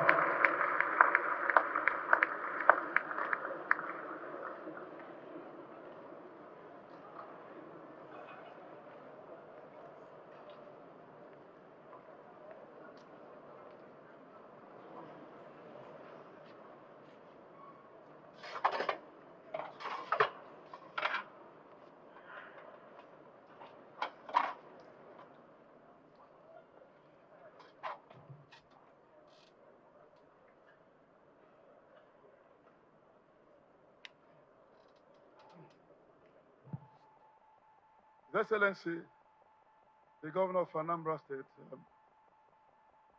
I am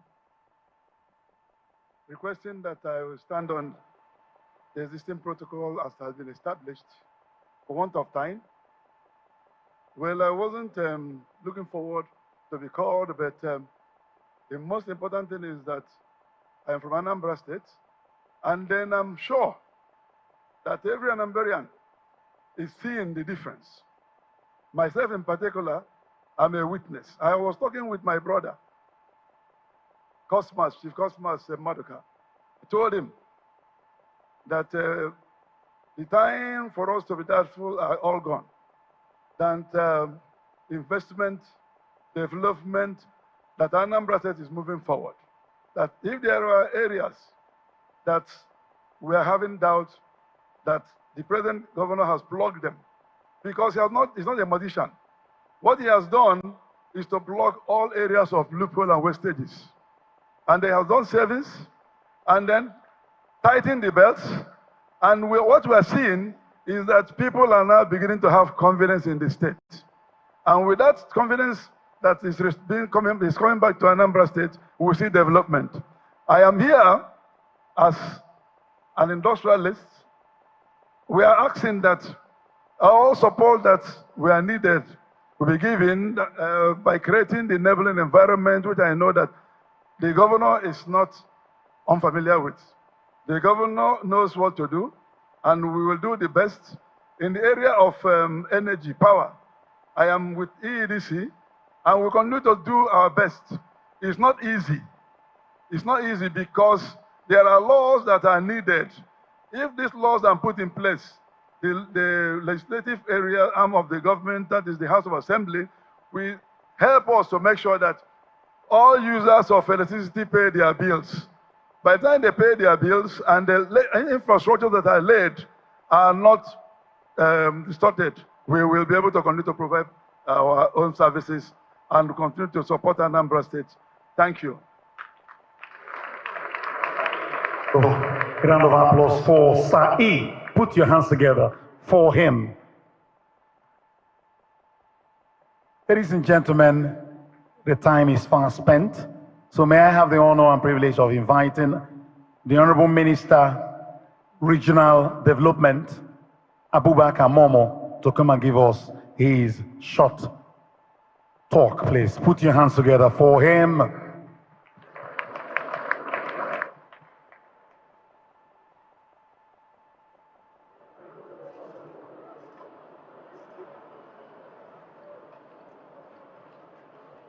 Yes, Anambra is indeed changing gears, accelerating Anambra's economic transformation. And the minister is here to speak to us. Honorable Minister, please.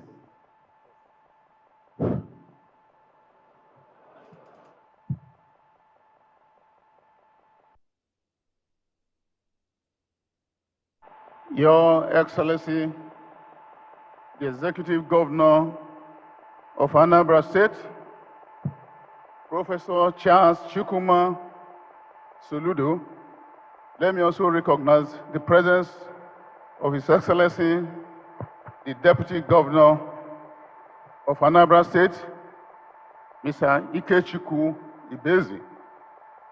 Let me also recognize the presence of the representative of Mr. President.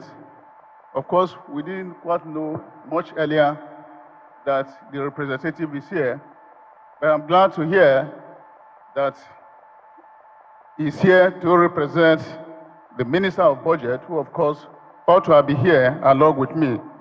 So the Permanent Secretary representing the President, we are also welcome. Let me also welcome and recognize the presence of a number of persons here that I may not be able to measure their names because we have quite a number of them, captain of industry, businessmen, and we have listened attentively to all your comments. I believe for us in government, we are to collect your views.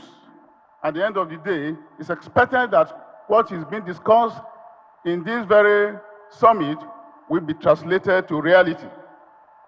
For me, it is an honor to stand before you today at this pivotal second edition of State Investment Summit of Anambra State Government, marking a significant milestone in Anambra's journey towards economic excellence.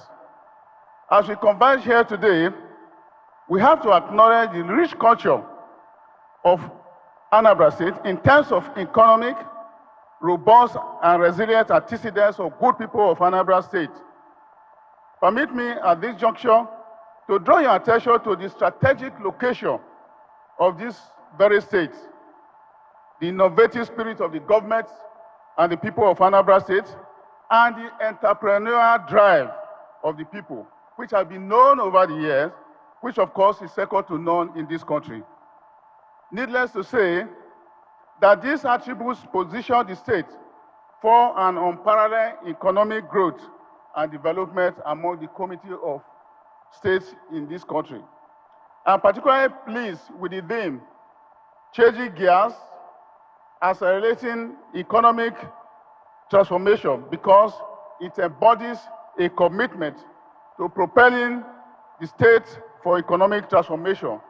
It also recognizes the urgency of looking beyond traditional sectors by harnessing technology and creativity, enhancing connectivity and accessibility, and the strengthening empowerment of human capital, which is the greatest asset of any people.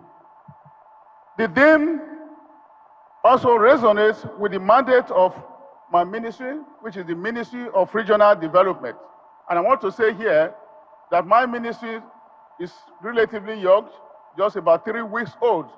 Before now, I had the responsibility to oversee the Niger Delta Affairs Ministry, which has been renamed Ministry of Regional Development because of the vision of our President Bola Ahmed Tinubu, GCFR. And I believe it is as a result of that that I'm here today, because Southeast is part of the region. That is, Anambra is part of the Southeast Development Commission, which of course is under the purview of the Ministry of Regional Development.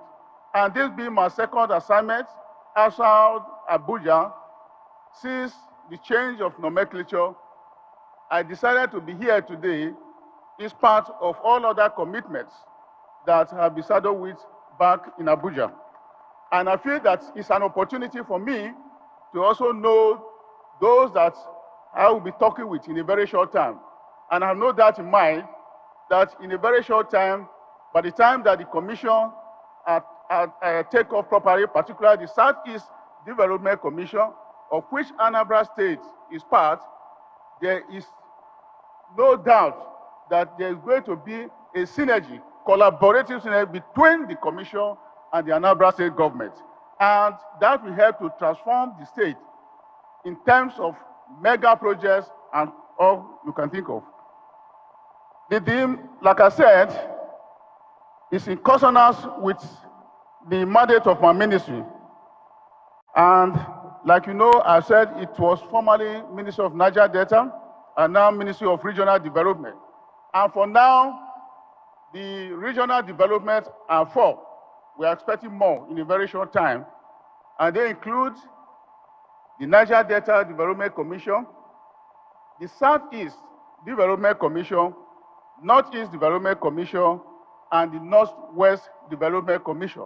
And we are here in Anambra State, which is part of Southeast Development Commission. This recent change in nomenclature is aimed at streamlining regional development efforts, promoting economic growth, and coordination across Nigeria's diverse regions.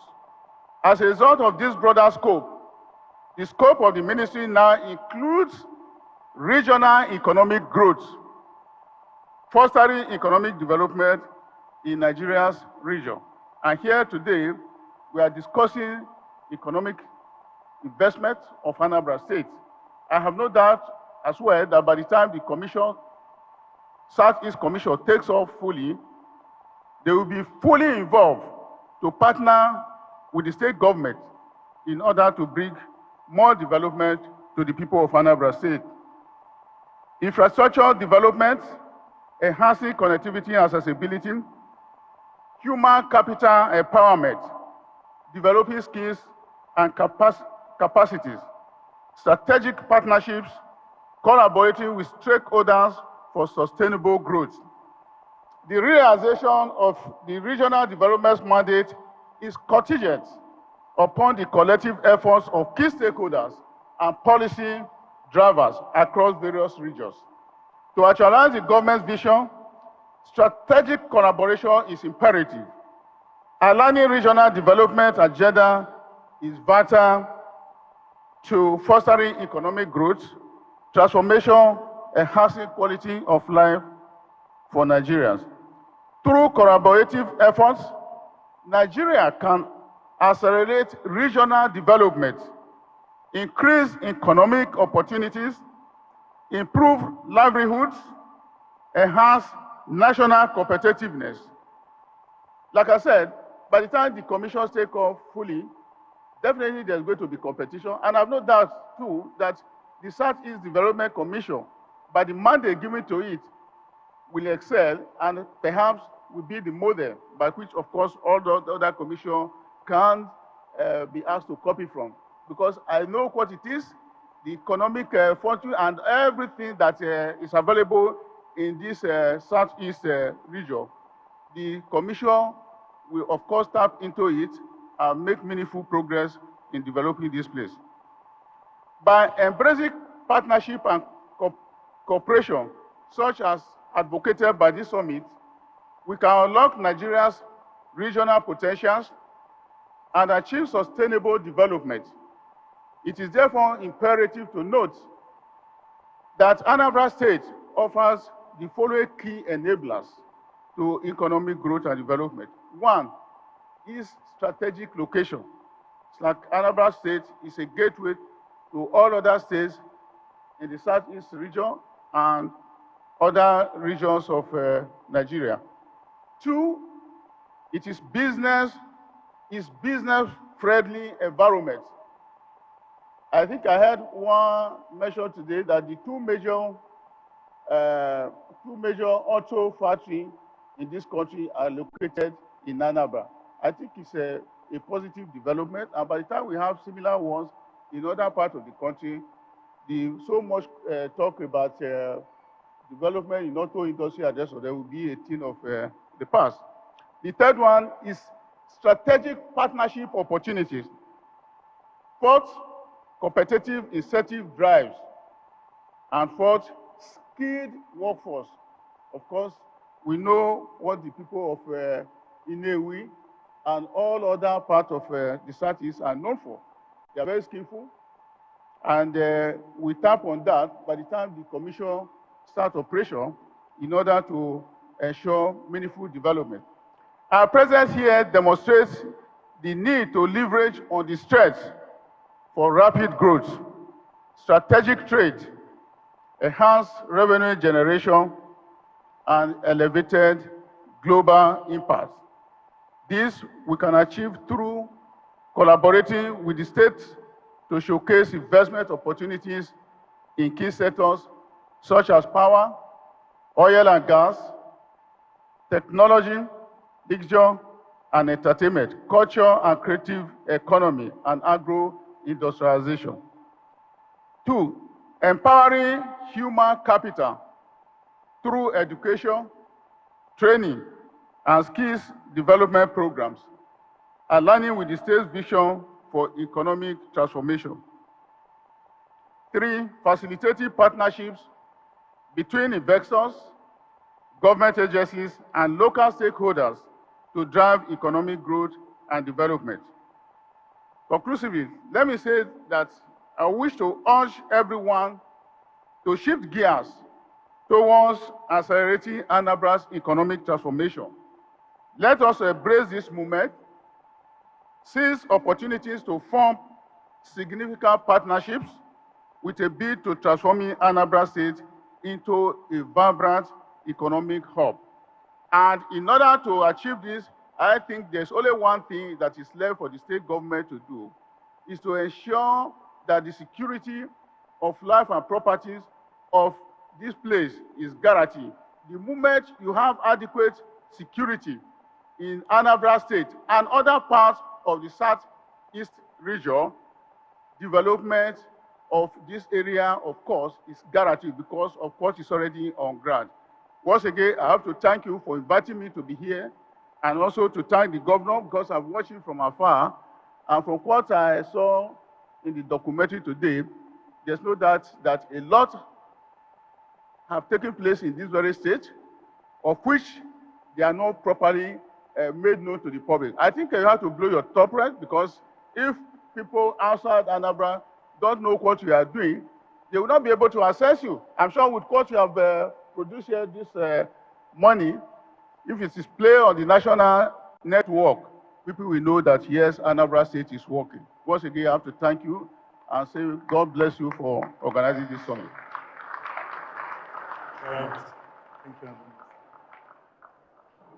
Thank you very much, Honorable Minister, for that. A round of applause for him again. Thank you very much. Just very quickly want to recognize our traditional leaders over there. Ndigwe, Ndiobi, Ndinze, and also I say, no. I'll put our hands together for our real fathers, ladies and gentlemen. Very quickly now, moving on to our next speaker, who is representing a brother nation of ours. We like to have a bit of a sibling rivalry with Kenya.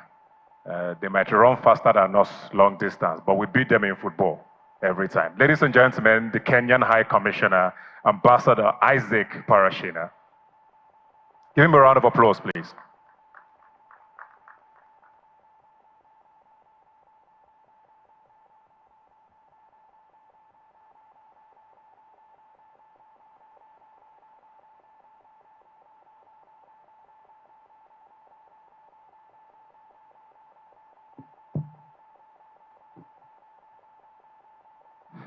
Your Excellency, Professor Charles Chukuma Soludo, CFR, Governor, the Executive Governor of Anambra State, Your Excellency, the Deputy Governor, the Honorable Minister for Regional Development, the Permanent Secretary, Federal Ministry of Budget and Economic Planning, the County Director of UNDP, distinguished invited guests, ladies and gentlemen, in the interest of time, allow me to stand on the existing protocol.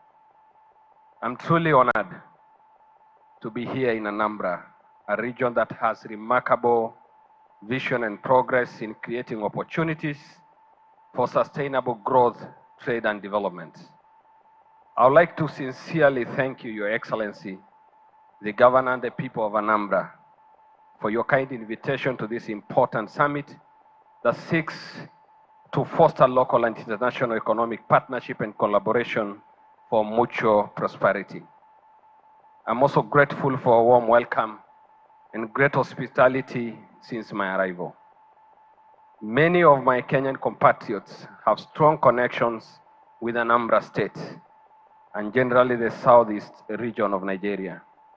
Many of them begin to interact with Anambra State in their formative stages of life through renowned authors from this region whose incredible works have been a staple in high school and university literature set books in Kenya and the rest of East Africa for decades. Most of us grew up reading Cyprian Ekwenezi, Chinua Achebe, Christopher Okibo, and for the young ones, Chimamanda Adichie. Forgive me for sometimes not getting the pronunciation right. Among many other famous sons and daughters of this region. Most Kenyans will therefore have heard about the market of Onitsha, which I saw a very beautiful display here, long before they ever set their feet in Anambra or Nigeria. As I bring warm greetings from the people of Kenya, I share in the excitement of building robust economic bridges between our two countries, which share a long-standing history of solidarity as well as cultural and economic ties. I am glad that this summit serves as a classic example of how we as African nations can harness our strength for shared prosperity. I would like to commend you, Your Excellencies, Your Excellencies judicious leadership and great achievements made so far during your tenure. The theme of this summit, changing gears, accelerating Anambra's economic transformation, speaks to what African leadership should really be about, the transformation of lives of our people by fostering inclusive economic growth. I'm glad to note that your vision, what Your Excellency you have for this great state, dovetail very well with my President William Ruto's bottom-up economic transformation agenda that seeks to improve the economic fortunes of ordinary Kenyans through investment in key areas which include agriculture, micro, small, and medium enterprise economy, housing and settlement, healthcare, digital superhighway, and creative economy, and of course, tourism. There is great opportunity for collaboration between Kenya and Anambra State in all these areas, and I trust that my visit here will allow us to examine some of the strategies on how we can jointly pursue these opportunities. The African Continental Free Trade Agreement has already presented our two countries with an opportunity to remove trade barriers and facilitate free movement of our people, goods, and services. On the movement of people, Kenya has already waived visa requirement for all African countries, Nigeria included, by introducing an electronic travel authorization at small administrative fee of only $30, which you can do at the comfort of your location online. You don't need to come to the High Commission. You only call when you have a few challenges so that you can travel to Kenya. Collective efforts by African entrepreneurs, investors, and government agencies under the Africa Continental Free Trade Agreement framework will ultimately position our continent as a global economic powerhouse. Your Excellency, please allow me once again to congratulate you on holding of this second edition of Anambra Investment Summit. I look forward to having more focused discussion with various stakeholders on how, as a country, we can take advantage of the various opportunities, especially the Anambra mixed-use industrial city project, and what lessons can be shared between Kenya and Anambra for the mutual benefit of our people. I wish I could stay here longer and enjoy the beautiful heritage of this land, but I'm convinced that with the excellent and cordial relationship between our two countries, cultivated over many years, I'll be returning to Anambra many, many times. When I arrived yesterday, Your Excellency, the person who was receiving me, and of course, the CEO of this agency which is organizing this forum today, I think they look like me. We look alike. And I've just discovered that maybe I came from here and landed in Kenya. So I want to call myself one of you. So I belong here and I'll be coming and knocking your doors many, many times. Thank you very much. Asante sana, and God bless you. Thank you. Thank you. No. He said Asante sana, and I'm saying no to you.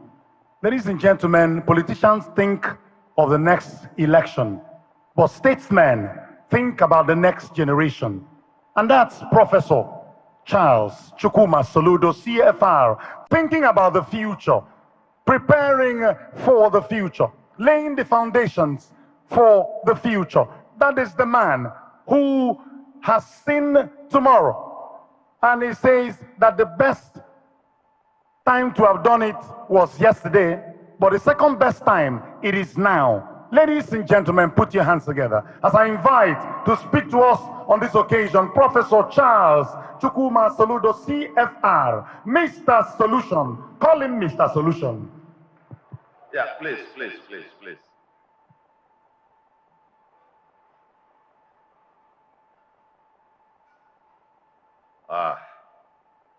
Where do I begin? Your Excellency, the Deputy Governor of the state, the Speaker, Your Excellency, the Kenyan High Commissioner Your Excellency, the Resident Rep of the UNDP, and all excellencies here, our captains of industry, representatives of various, the Honorable Minister, and His Excellency, the President of the Federal Republic of Nigeria, here ably represented. I'm going to call you up, Dr. Vitalis Emeka Obi, very shortly. And then ndị igwe nọ ekene m nọ, ndị igwe ekene m nọ, none. Distinguished ladies and gentlemen, you can see I don't have any speech to read, because I think everything that needs to be said has been said. Mine is to do 2, 3 quick things. Number one is to join Mark Okoye, the Managing Director of ANSIPA, and all the organizers of this particular event in welcoming all of you to Anambra State, the light of the nation. So I want to join and say a big welcome to all of you. And welcome also to the 2024 Anambra Investment Summit, whose theme is changing gears, accelerating Anambra's economic transformation. So, the first task is done. Welcome, welcome, and we appreciate all of you. We appreciate the sacrifices that you made to be here, the logistics arrangements, which we are trying to now fix. And hopefully, by the next investment summit, those of you who had to fly in through other airports other than Anambra because of the flight schedules for Wednesdays and so on, by the next time you come, we're very confident, definitely, all those logistics challenges would have been taken care of. So I thank all of you for the sacrifice that you made to be here, despite the inconveniences. And the second, also in the line of appreciation, is to make the point that in fact another, maybe a subsidiary theme for this particular conference is celebrating strategic partnerships for Anambra's transformation. As you can see from the array of speakers who have spoken to us today, each speaker brings something to the table for Anambra State. The people who have spoken, and there are dozens more, if not hundreds more, are our strategic partners. You are all partners in development. This is an investment summit like no other. This is not just another investment summit. It is where you could say, when the managing director was giving his welcome speech, he talked about the MOUs executed last year. He gave some progress report about where we are with regards to all those MOUs.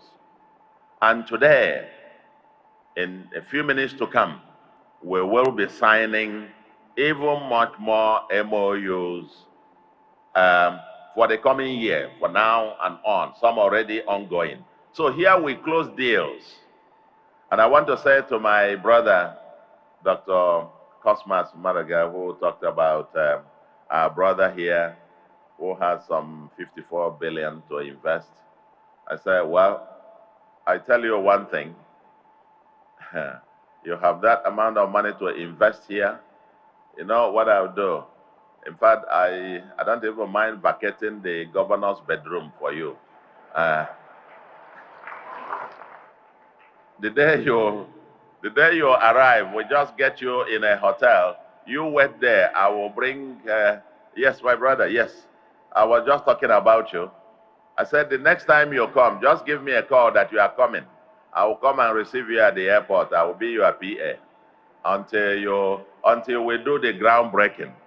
So we get you wet in a hotel and we'll get you the C of O, provided that we get the investment, get the groundbreaking, and so on.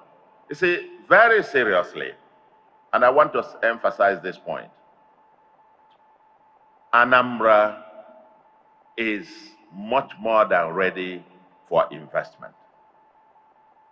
The fundamentals are very strong. We're doing everything to de-risk the investment. We're now investing very heavily now on security. And I can tell you in the coming weeks and months, it will not only be talked about, you will not only feel it, you will touch it. That Anambra will become one of the safest states to do business. We're not joking about it, we've taken it as a big, massive challenge that we need to sort out. We're asking people to invest in Anambra, not to do us a favor. We're asking people to invest in Anambra in their own self-interest. Because just like Dr. Madoka said, we don't get to an investor and say, come and help me. No. Money will go to where it is safe and it is profitable. It can make money. And I tell you, those who take up now in Anambra, especially in the new cities that we are building, 3 new cities, the mixed-use industrial city, the Oka 2.0, and the Onitsha 2.0. If you take the investment there today, in some years to come, you will compare with other locations where you have investment in terms of return on investment. There are about 11 companies now slated that I will be going for their commissioning ceremonies. People know why they are here. Those who are in are expanding. And those who are still out there doing analysis, those who are in today, in a few years' time, will be able to tell the story. So I don't preach to people about investment. I tell you, we are de-risking that. Like the mixed-use industrial city, we are taking electricity power direct to the place with a substation to bring it down so that you can have 22, 24-hour electricity. And we have commissioned the building of basic infrastructure in the place. We will be de-risking this, bringing down, lowering the cost of doing business. It's not by accident that Anambra is rated #1 on ease of doing business of the 17 states in southern Nigeria. We are very deliberate, very intentional about this. Our opportunities are clear. Here we're presenting you with bankable projects. Bankable projects. The industrial city, very bankable. And I'm glad you heard Arise. Arise is one of the leading companies in the world in terms of developing industrial parks. Yes, they have confirmed, together with Afrexim Bank, in the first quarter next year, we'll begin the journey in developing that 4,000 plus in mixed industrial city, as it were. So what we say to you is that we are set. Is that the 10-storied Marriott Hotel? That's part of the things we'll probably be signing here. The piling is already ongoing. So it's not a proposal, it's ongoing, if you want to. Our Fund City is ongoing, nearly about 90% completed. We're asking you come and join.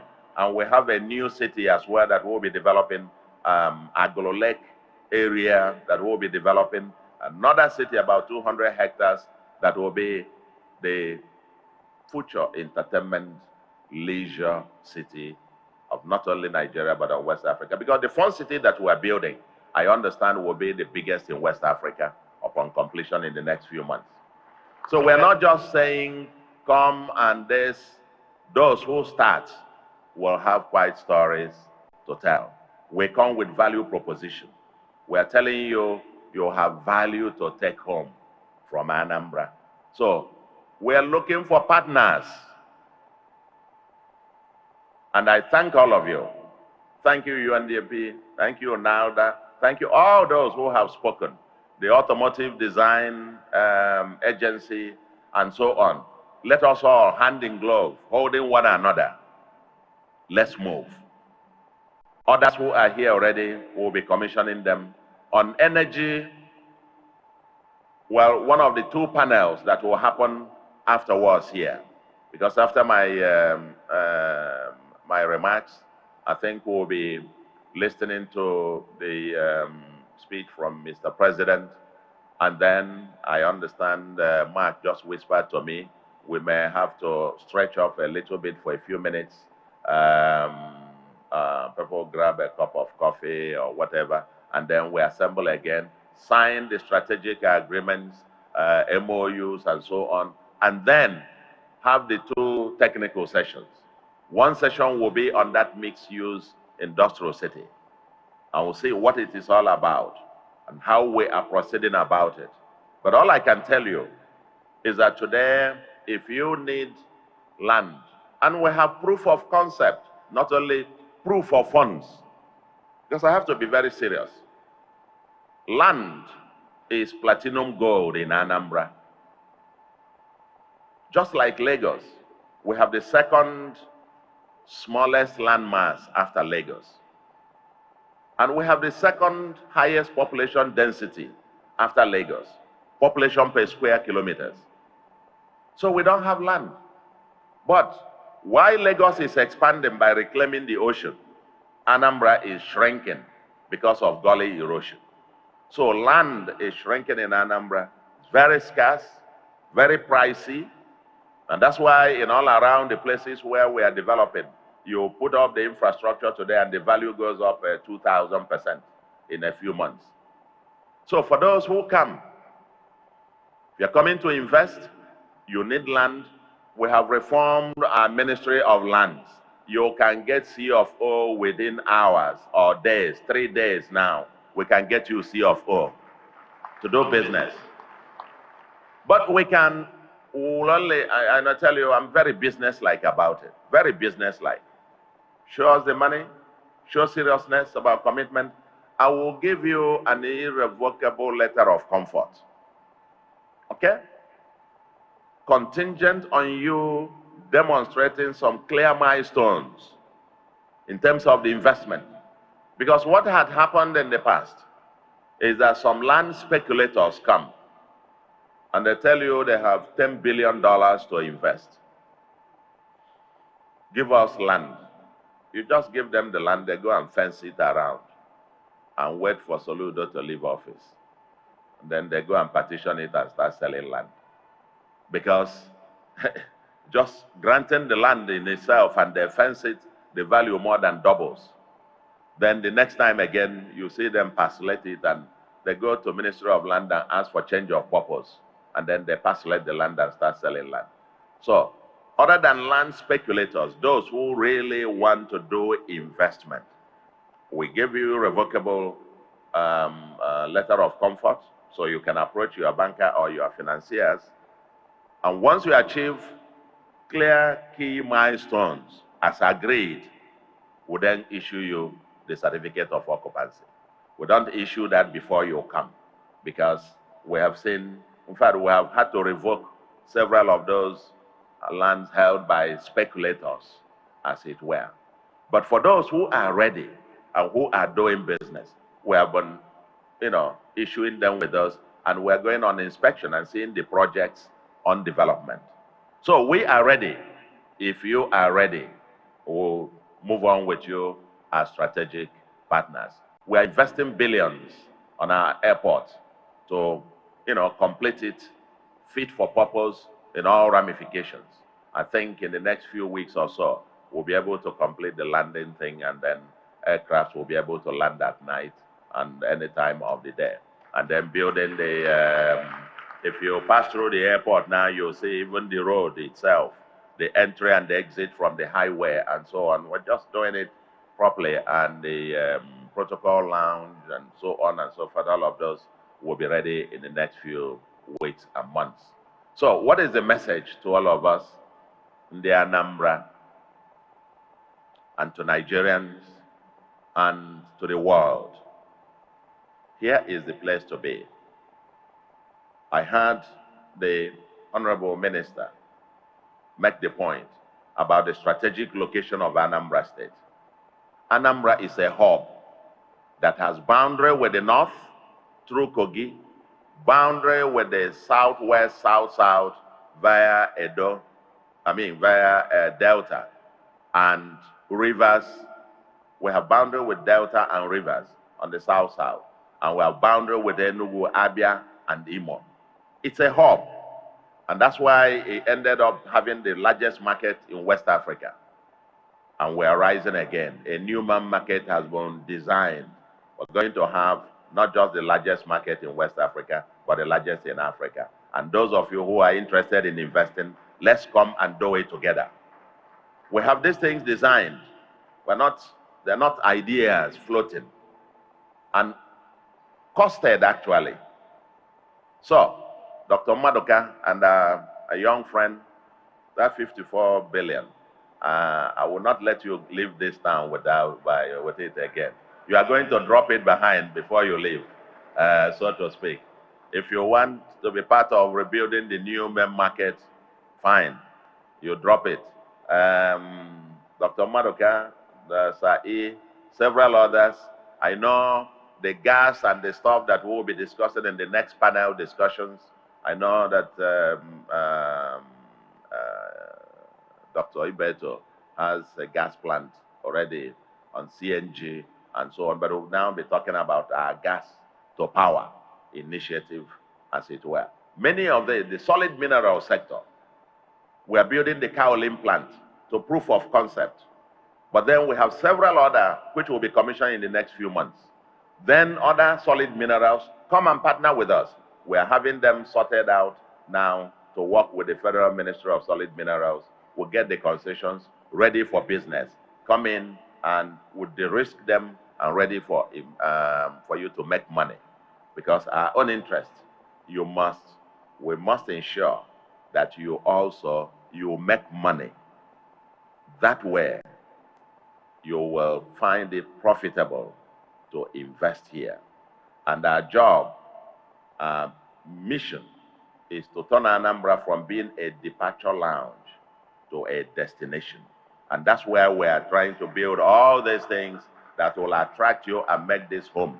I made a commitment on my swearing in there that my commitment is to help to build a state where I would like to live after leaving office. And that commitment is very firm. I'm very deliberate about it. We're building a state that I will be proud to live in. And so we want to put in all those things that I would be glad to enjoy in my state. And as day follows night, we are working 24/7 to make sure that we get those done. Once again, I want to thank all our partners who have joined us on this particular occasion. We have only begun. UNDP, we did the groundbreaking yesterday for the Innovation District, and you also saw the Innovation District that we are building, 13-hectare piece of land. For Ndi Anambra, this wasn't advertised enough, and for all investors.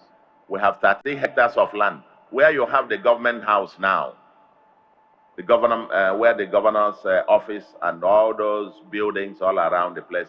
In some weeks to come, we are leaving that place because for the first time in 33 years, we are breaking the 33-year-old jinx by giving Ndi Anambra on a 23-hectare new city that we are building, where you have a befitting government house and governor's lodge. We are moving out of that place, and the old place will now, 13 hectares of land and so on, will become our own Silicon Valley. And we're already developing the first iconic building there, which will be ready by April, May next year.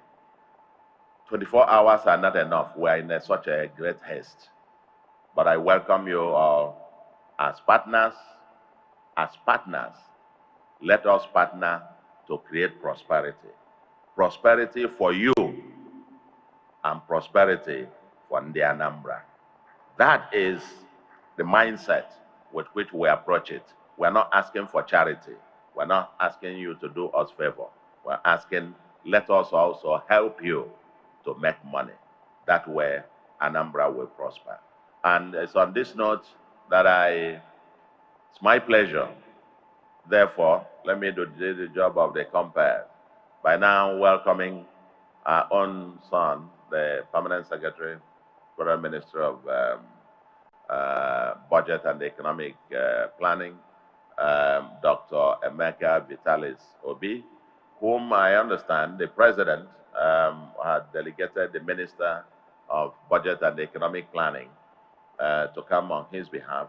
But then they had to schedule an emergency Federal Executive Council for today, and that the minister himself will be presenting the medium-term expenditure framework that will underpin the 2025 budget. And so I learned the presidency called the PAMSEC this morning, said he must be here to represent, to deliver the president's speech. And after that, gentlemen, ladies and gentlemen, we'll have a short 10-minute break. Then we do all the signing of the deals, and then the two breakout sessions, and we'll bring this to a close. My pleasure, call the representative of Mr. President, Dr. Vitalis Emeka Obi, to please come and deliver the address of Mr. President. Thank you very much, and God bless all of you. Thank you very much. Thank you. Thank you. Thank you. Thanks. Yeah.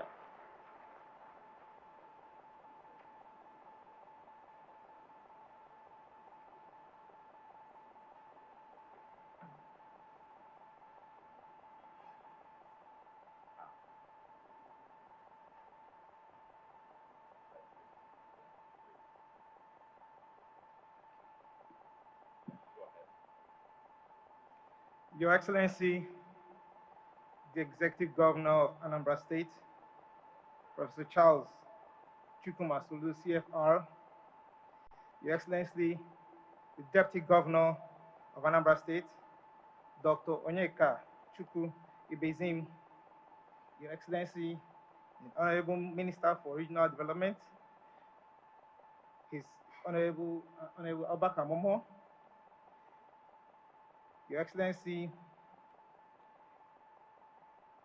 all commissioners in the State Executive Council Cabinet and their permanent secretaries, members of the State House of Assembly, the Speaker, Your Excellency, the CEO of Chrome Groups, Chief Sir Emeka Ofo, Your Excellency, the CEO of Kuskari Group, Chief Dr. Cosmas Maduka,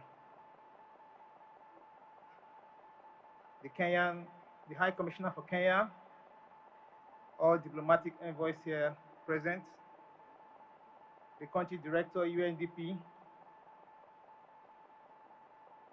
CEOs and Executive Secretary of ministries, departments, and agencies, banks, captains of industries, organized private sectors, traditional leaders here present, representatives of the youths and citizens of my dear beloved Anambra State, gentlemen of the press, distinguished ladies and gentlemen.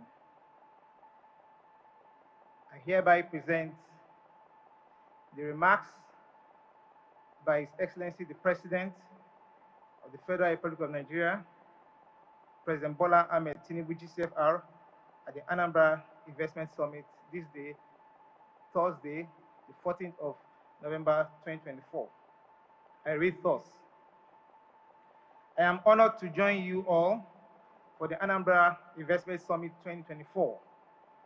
This gathering underscores a vital part of our national pursuit of transformative and inclusive economic growth across our states and regions. As a nation, we have entered a new era in which subnational contributions are pivotal to Nigeria's collective prosperity. Anambra State stands out as a shining example of what is achievable when vision, strategy, and political action align to attain development and progress. Anambra State has a rich and proud history as a commercial hub and center of technology and innovation in Nigeria. Through this investment summit, the state reaffirms its commitment to becoming a driving force in Nigeria's economic transformation. I commend Governor Soludo and the entire Anambra State government for their ambition to make the state a beacon of industrial progress, a center of innovation, and a model for sustainable development. Your theme, Changing Gears, Accelerating Anambra's Economic Transformation, aptly captures what our country needs at this critical junction in its development.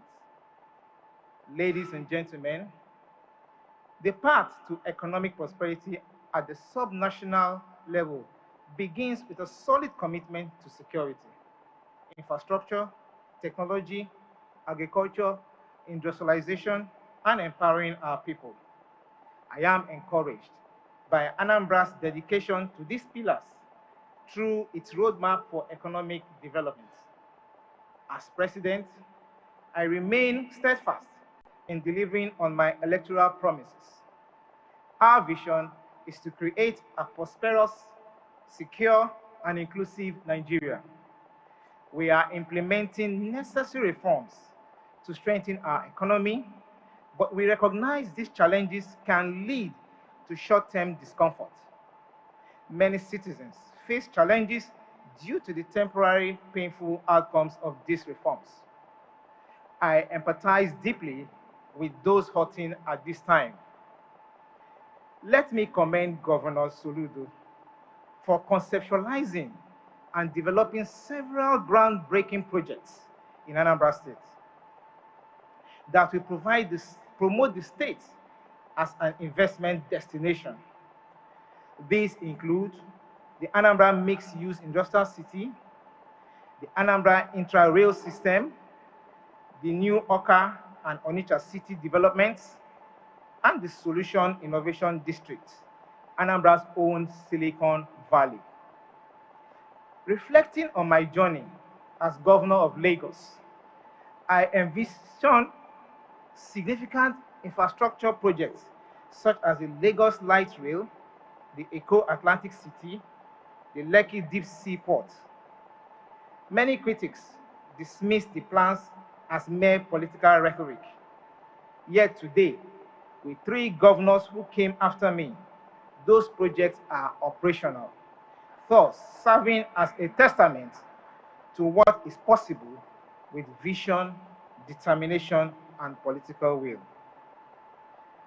I urge the people of Anambra State to rally behind Governor Soludo and his transformational plans. As politicians prepare for the next election, let us remember that the real statesmen plan for the next generation and the unborn. My government fully supports these initiatives. We will expedite approvals for incentives such as the Special Economic Zone license for the Anambra Mixed-Use Industrial City and provide the necessary pioneer status incentives where applicable. In conclusion, let us remember that the development of any nation lies in the hands of its people, its leaders, and its commitment to progress.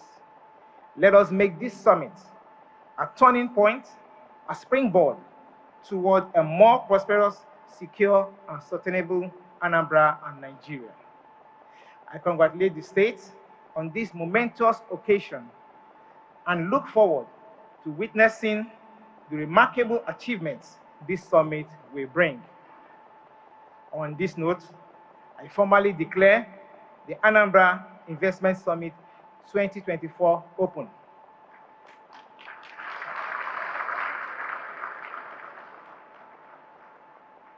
God bless Anambra State, and God bless the Federal Republic of Nigeria. Senator Bola Ahmed Tinubu, GCFR, President and Commander-in-Chief of the Armed Forces.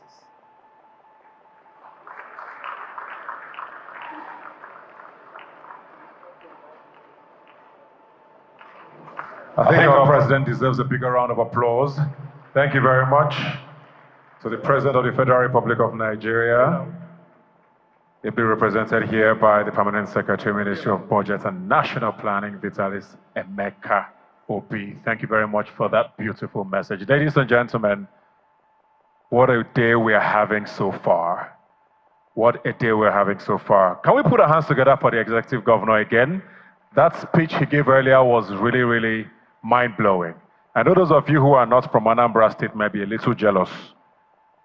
Not a lot of your governors can give inspiring speeches like that without a script.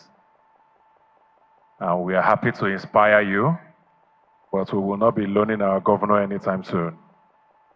We're very proud of all the good work Governor Charles Chukwuma Soludo continues to do in Anambra State.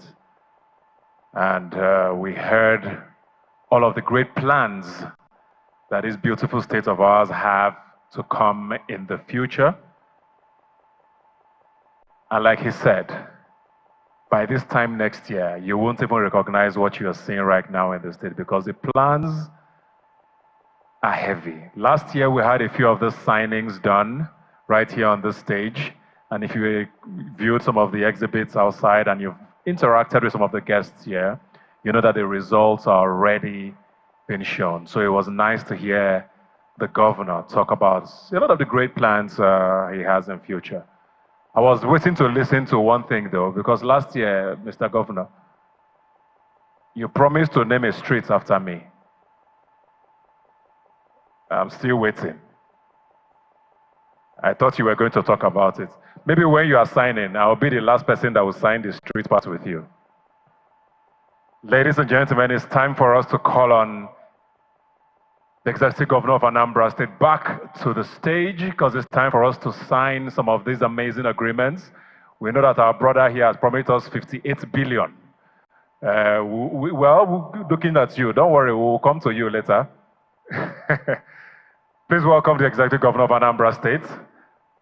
Your hands together for him. We have a lot of agreements to sign, stakeholders and our partners who are here today who will be happily committing to making sure that Anambra State gets all the investment that it deserves and continues to change gears to accelerate the economic transformation that this state is already witnessing. Ladies and gentlemen, while the Executive Governor takes his seat, I'd like to call on the MD CEO of ANSIPA to please join me here on stage. Please put your hands together for Mark Okoye Jr. as he comes up on stage to help us facilitate all of the signings that we're going to be doing here today. Your hands together for him, please. Ladies and gentlemen, we've listened to goodwill messages. We've heard the Executive Governor. We've heard the President's speech. These are the most important parts of what we're here today. A lot of the speeches are great, but the tangible things are what we gathered here to do, to make sure that after all the talking, we see action and pen being put to paper. So whatever it is you came here to do today, this is the most important part of why we're here today. Because in Anambra, we just don't talk, we do. Ikweme.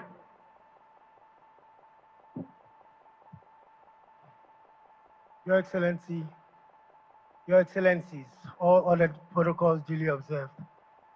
First, we would like to call the resident rep and the country director of United Nations Development Program. Please join us on stage, ma'am.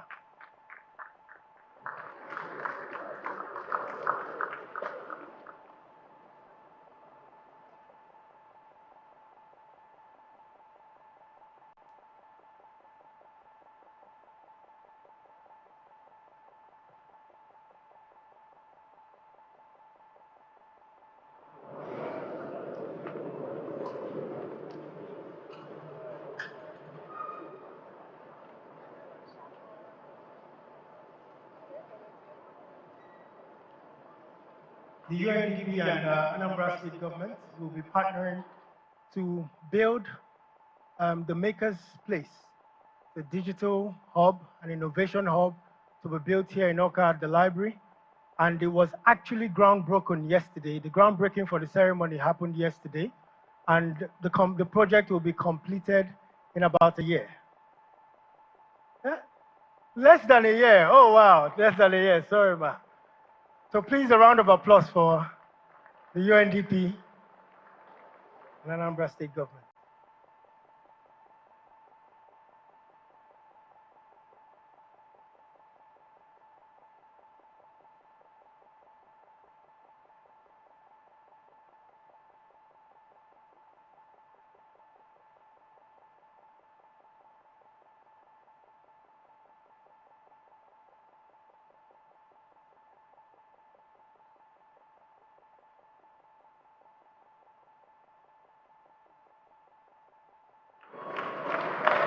Round of applause, please. Next, we'll be calling the Executive Secretary of the National Agricultural Land Development Agency, Honorable Shego Adebayo. Please join us. Thank you very much, ma. As he's walking up, I'll do the description. So can I? So now that, as you know, in the Anambra Mixed-Use Industrial City, we have the Special Agro-Processing Zone, which is essentially an industrial park for agriculture projects. But to make that functional, we must boost productivity and crop production in Anambra State. So Anambra State and NAUDA will be signing an agreement to develop agricultural land up to 2,000 hectares, making Anambra the pilot program within the Southeast. Thank you very much, NAUDA CEO.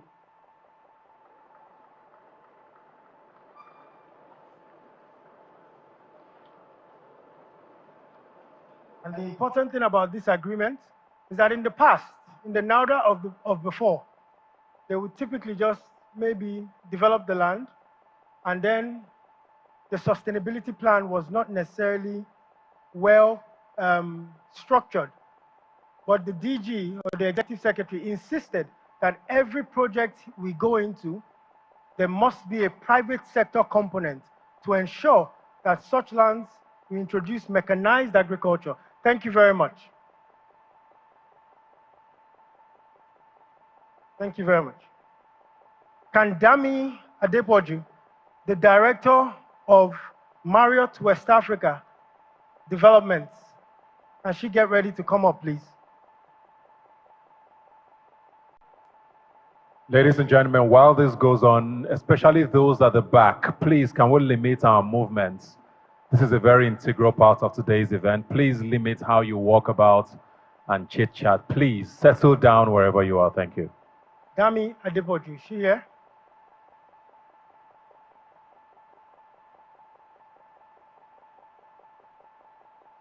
Okay, we'll go on with the next person. I'm sure she's around the corner. JNCL. Anambra and JNCL will be partnering on an oncology center. We will be building the infrastructure. They will be providing project development support and fundraising support to ensure it is equipped with ultra-modern oncology devices and also for diagnostics. Miss Claire, that's her name.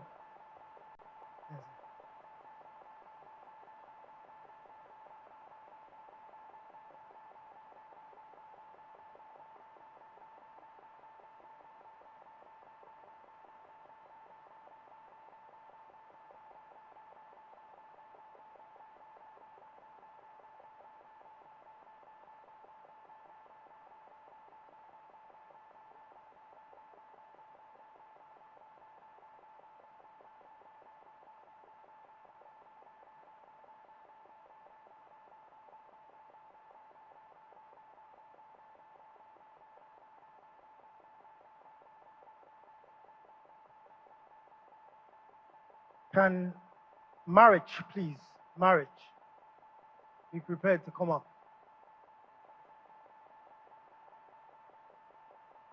Marriage International.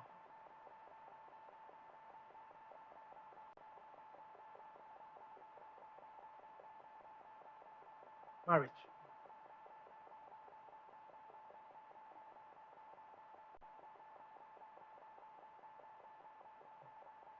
Marriage International, please. Marriage. Honorable Commissioner for Transport. Yes.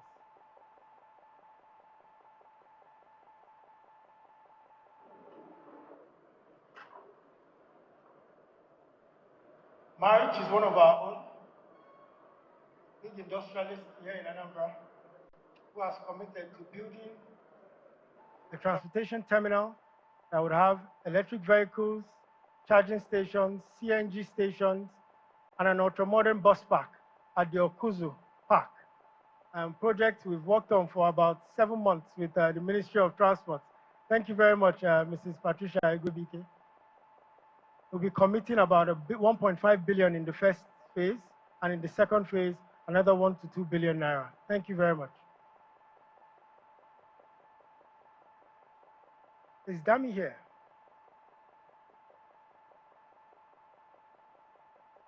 So Dami, prepare to come up, please.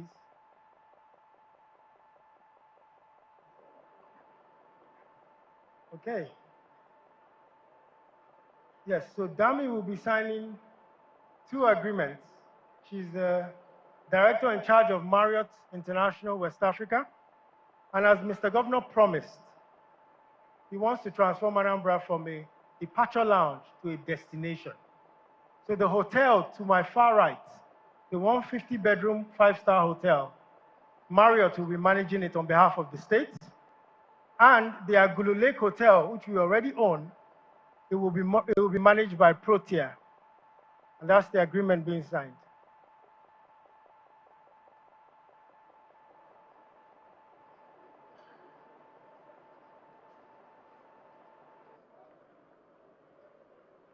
Ladies and gentlemen, just to put it in context, when you come back to the ICC, where you are right now, in 2 or 3 years, in 2 years, there will be a 5-star hotel located in this same compound, courtesy of this agreement being signed right now with Marriott International. Can we put our hands together? And this is great news. We're not just talking agriculture, we're not just talking infrastructure, we're not just talking roads and housing, we're also talking tourism to make sure that Anambra's potential is fully harnessed. Can Axela get ready to come up, please? The representative of Axela. Mr. Dolapo Ogunmekan.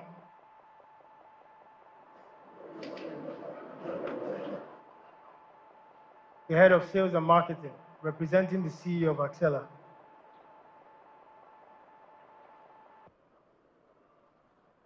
After him, can the VFD group also prepare to come up?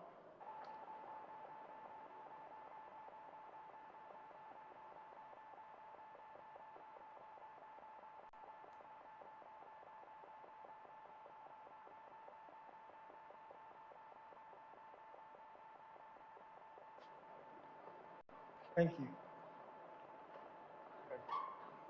Axela, please.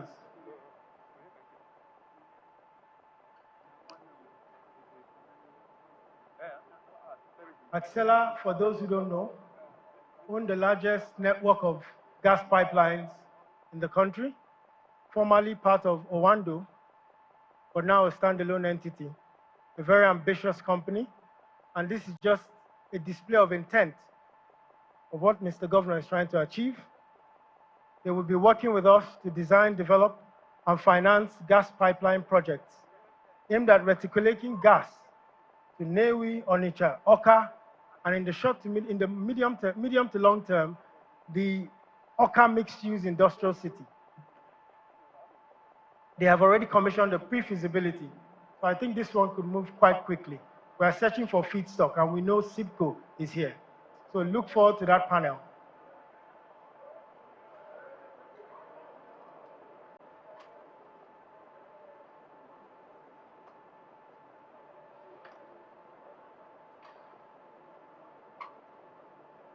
Is VFD group ready? VFD group, are they ready?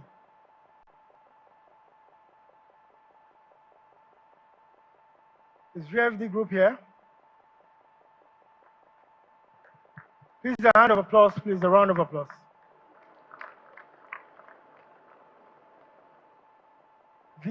VFD group, are they here?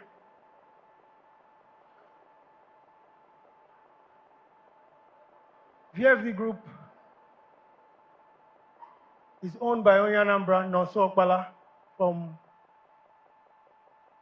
UGA, one of the larger financial institutions, also playing in the technology space.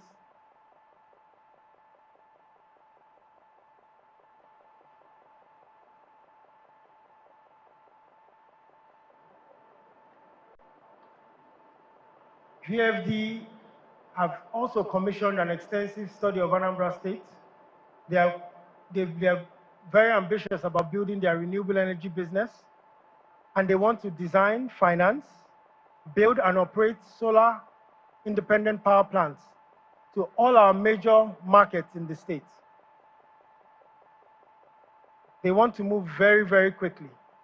So I can believe that probably in the first quarter, you'll be seeing some very visible, actionable updates from their side, their end.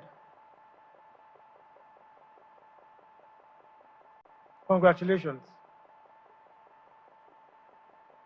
Is Genesis ready? Genesis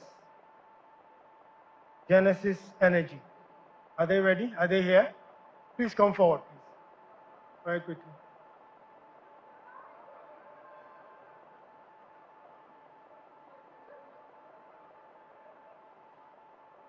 Genesis Energy are probably one of the larger power companies who have significant amounts of funding from the US Power Africa Fund.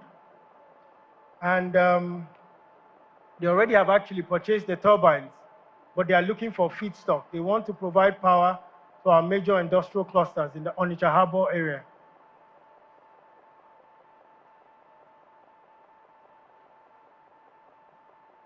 We're looking to develop a gas-powered IPP, independent power project. But the critical thing here is the feedstock. Where does the feedstock come from? Where will it come from? And that answer will be given or will be shared to the audience by the second panel, where we discuss how we are meeting the energy needs of Anambra State. Congratulations, Genesis Energy. Can MP Infrastructure come up, please? MP Infrastructure, get ready to come up, please.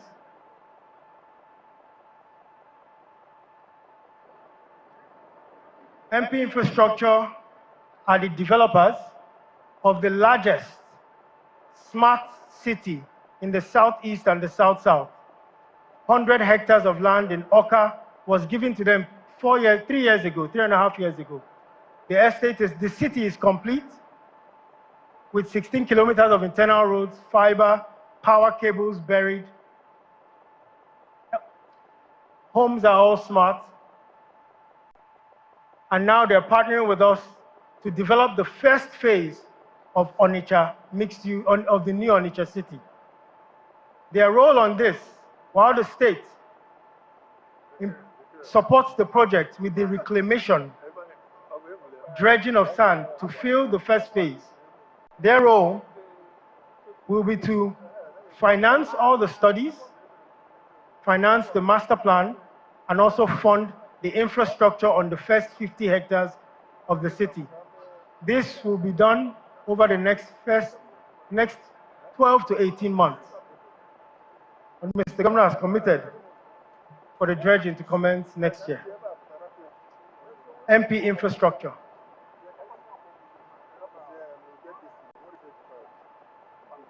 Can Cardinal Stone get ready? Michael Nzewi. Congratulations.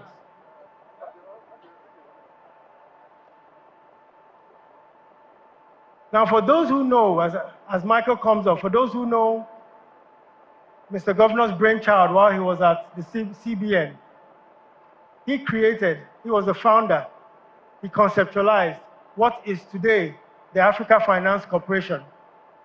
Initial capital injection under his time was $1 billion. They've grown to a balance sheet of about $11 billion. He came to Anambra, and in his manifesto, he said he will create the Anambra Development and Investment Corporation, which will take projects from conceptualization all the way to bankability and financing.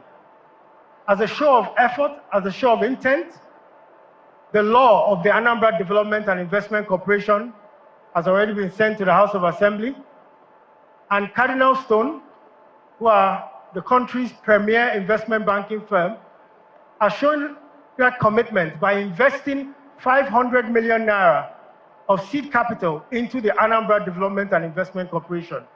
So similar to the way organizations, UBA, Access Bank and Co. have shares in AFC, Cardinal Stone is the first investment bank owning shares in the Anambra Development and Investment Corporation.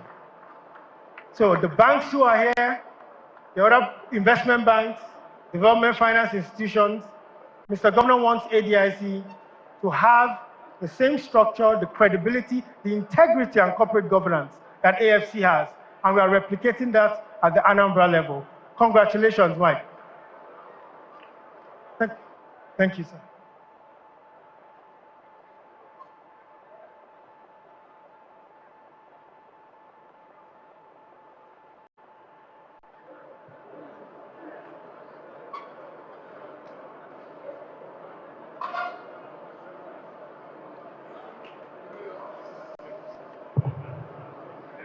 Yeah.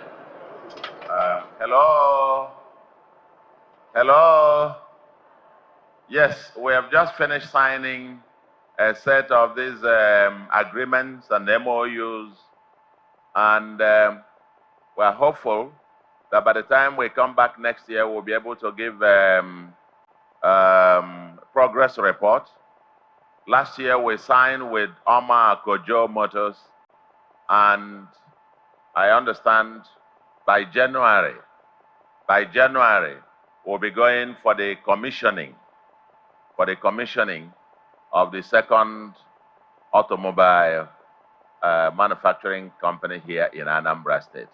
We signed that MOU sometime last year, and it's already come ready for commissioning. So I think hopefully by next year when we come back, we'll be able to show which of them, have taken off life and how far they have gone. It's not if, it's about whether they're 90% or 100% or whatever completion.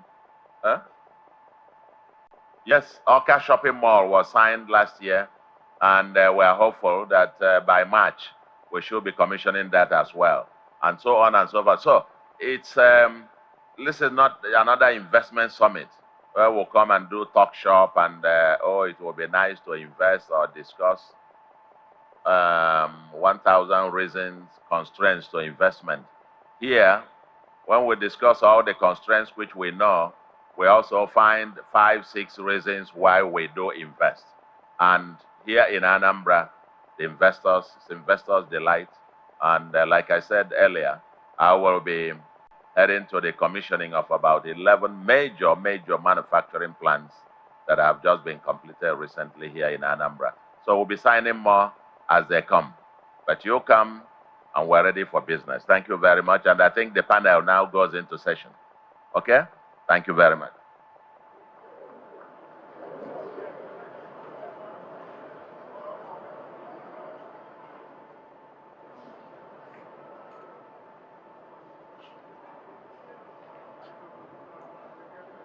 Ladies and gentlemen, please your hands together for Anambra State.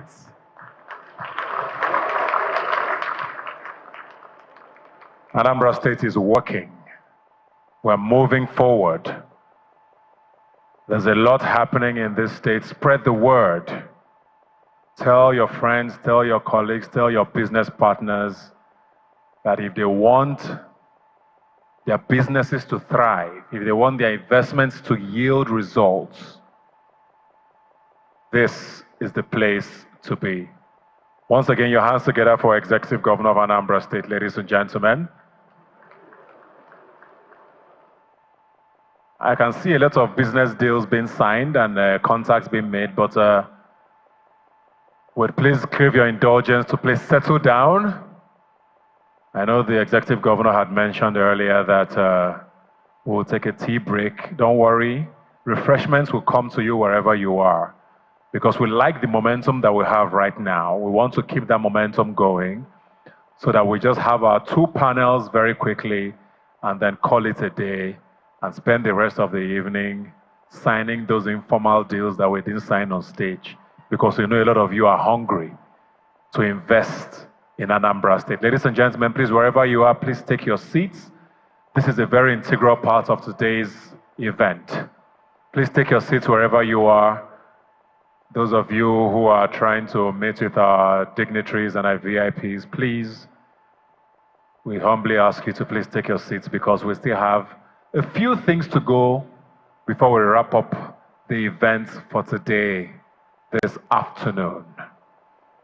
Ladies and gentlemen, we're going to take our very first panel for the day.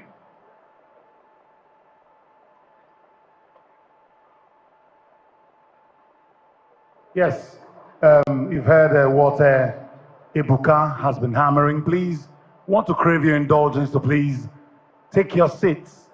I know we are, exchanging contacts. The world has become a global village. People interact. People, make deals after the ones the Mr. Governor signed with partners. I know some people are going round still exchanging banters and, connecting. So, Ibuka, please call on the panelists to come forward. Ladies and gentlemen, please, once again, we crave your indulgence to please take your seats, please. This is a very integral part of today's event. We want to get through these panel discussions.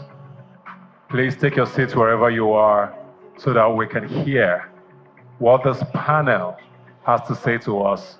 Because a lot of what the panel discussions discussants said last year were yielding the results and fruits currently. So it's a very, very important part of our event today. Ladies and gentlemen, our first panel discussion is on projects focusing on the Anambra mixed-use industrial city. Very quick panel, 30-40 minutes, to give us an insight into all of the plans and prospects. Ladies and gentlemen, I'd like to call on the Commissioner for Budget and Economic Planning who will be moderating this beautiful panel. Please put your hands together for Chiamaka Nake as she joins me right here on stage. Your hands together for her, ladies and gentlemen. The Commissioner for Budget and Economic Planning here in Anambra State, Chiamaka Nake, as she joins me here on stage for the first panel, the first of two panels this afternoon to discuss the Anambra mixed-use industrial city and all of the great prospects and why you should be investing and be a part of this laudable, but most importantly, like we've heard from a lot of the goodwill messages today, a project that is already taking off. And it's not just something that's written in the sky and we are waiting for it to happen. It's already happening. Ladies and gentlemen, please, your hands together for our Commissioner as she joins me here on stage.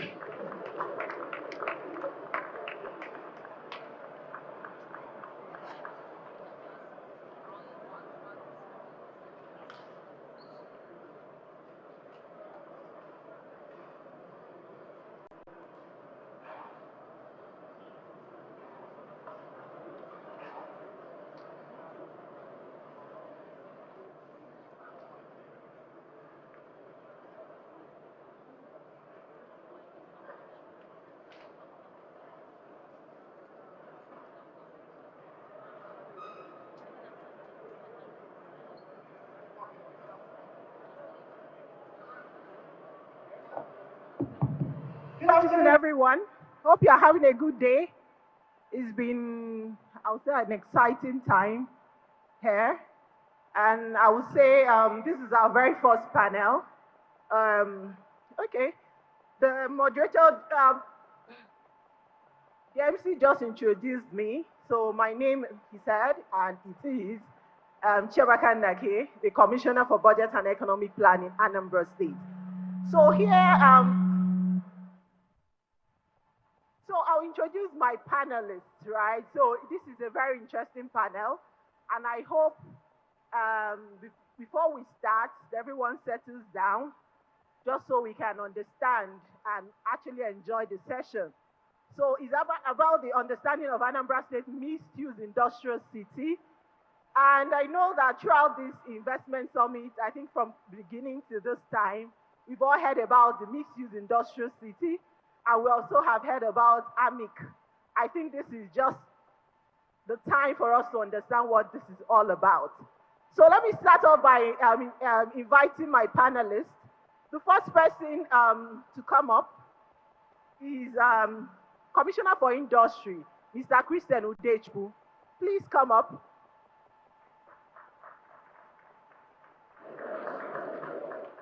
Please, we have just a few minutes to do this. Please, let's all come up. Okay, we should come. CEO of Atilia Consulting, Narayan, please come follow suit. Representative of Afrexim, Morenike Adebi, please come on. Dr. Chukwemeke Ezedima, please come up. That's from AFDB. Please, let's just have everyone up here. Welcome, welcome, welcome.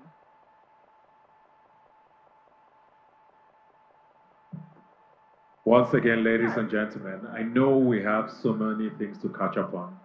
While we're getting the panel on stage, please, as much as we can. There are too many side conversations happening. Please, can we take our seats so we can pay attention to the reason why we are gathered here, please? We crave your indulgence, please. Thank you. Thank you.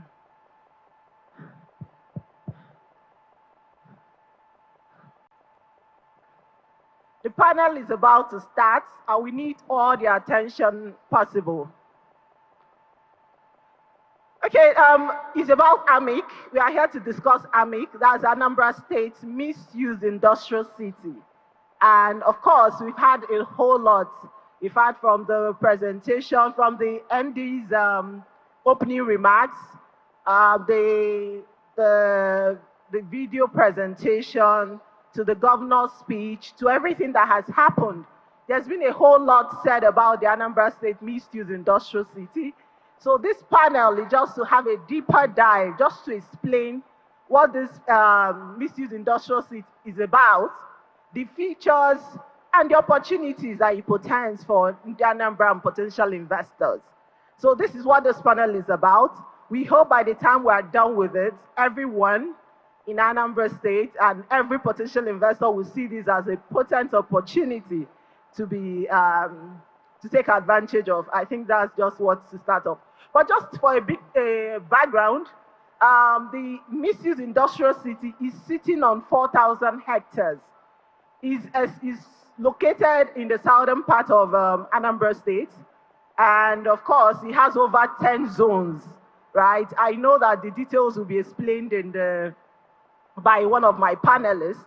And also, from estimation, we have a very bullish assumption that for us to fully develop the zone, we need nothing less than $4 billion to be able to bring the project to life.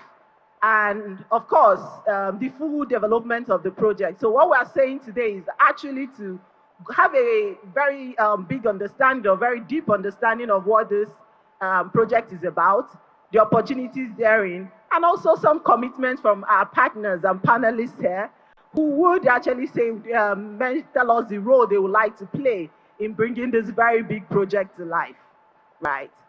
Okay, so let's go deep right into it. I think we'll just start off with a brief introduction. I know I have introduced you, but just quickly so we can get this going. Good afternoon, everyone. My name is Christian Udechukwu Christian. I am Commissioner for Industry in the government of Anambra State. Thank you. Good afternoon. My name is Narayanan. I am the CEO of Atilia Consulting, formerly called Mahindra Consulting. Thank you. My name is Morenike Adebi. I am a representative from African Export-Import Bank. Thank you. My name is Chuma Ezedinma. I represent the African Development Bank Group, and also I'm team lead for the Special Agro-Industrial Processing Zone from Abidjan. Thank you.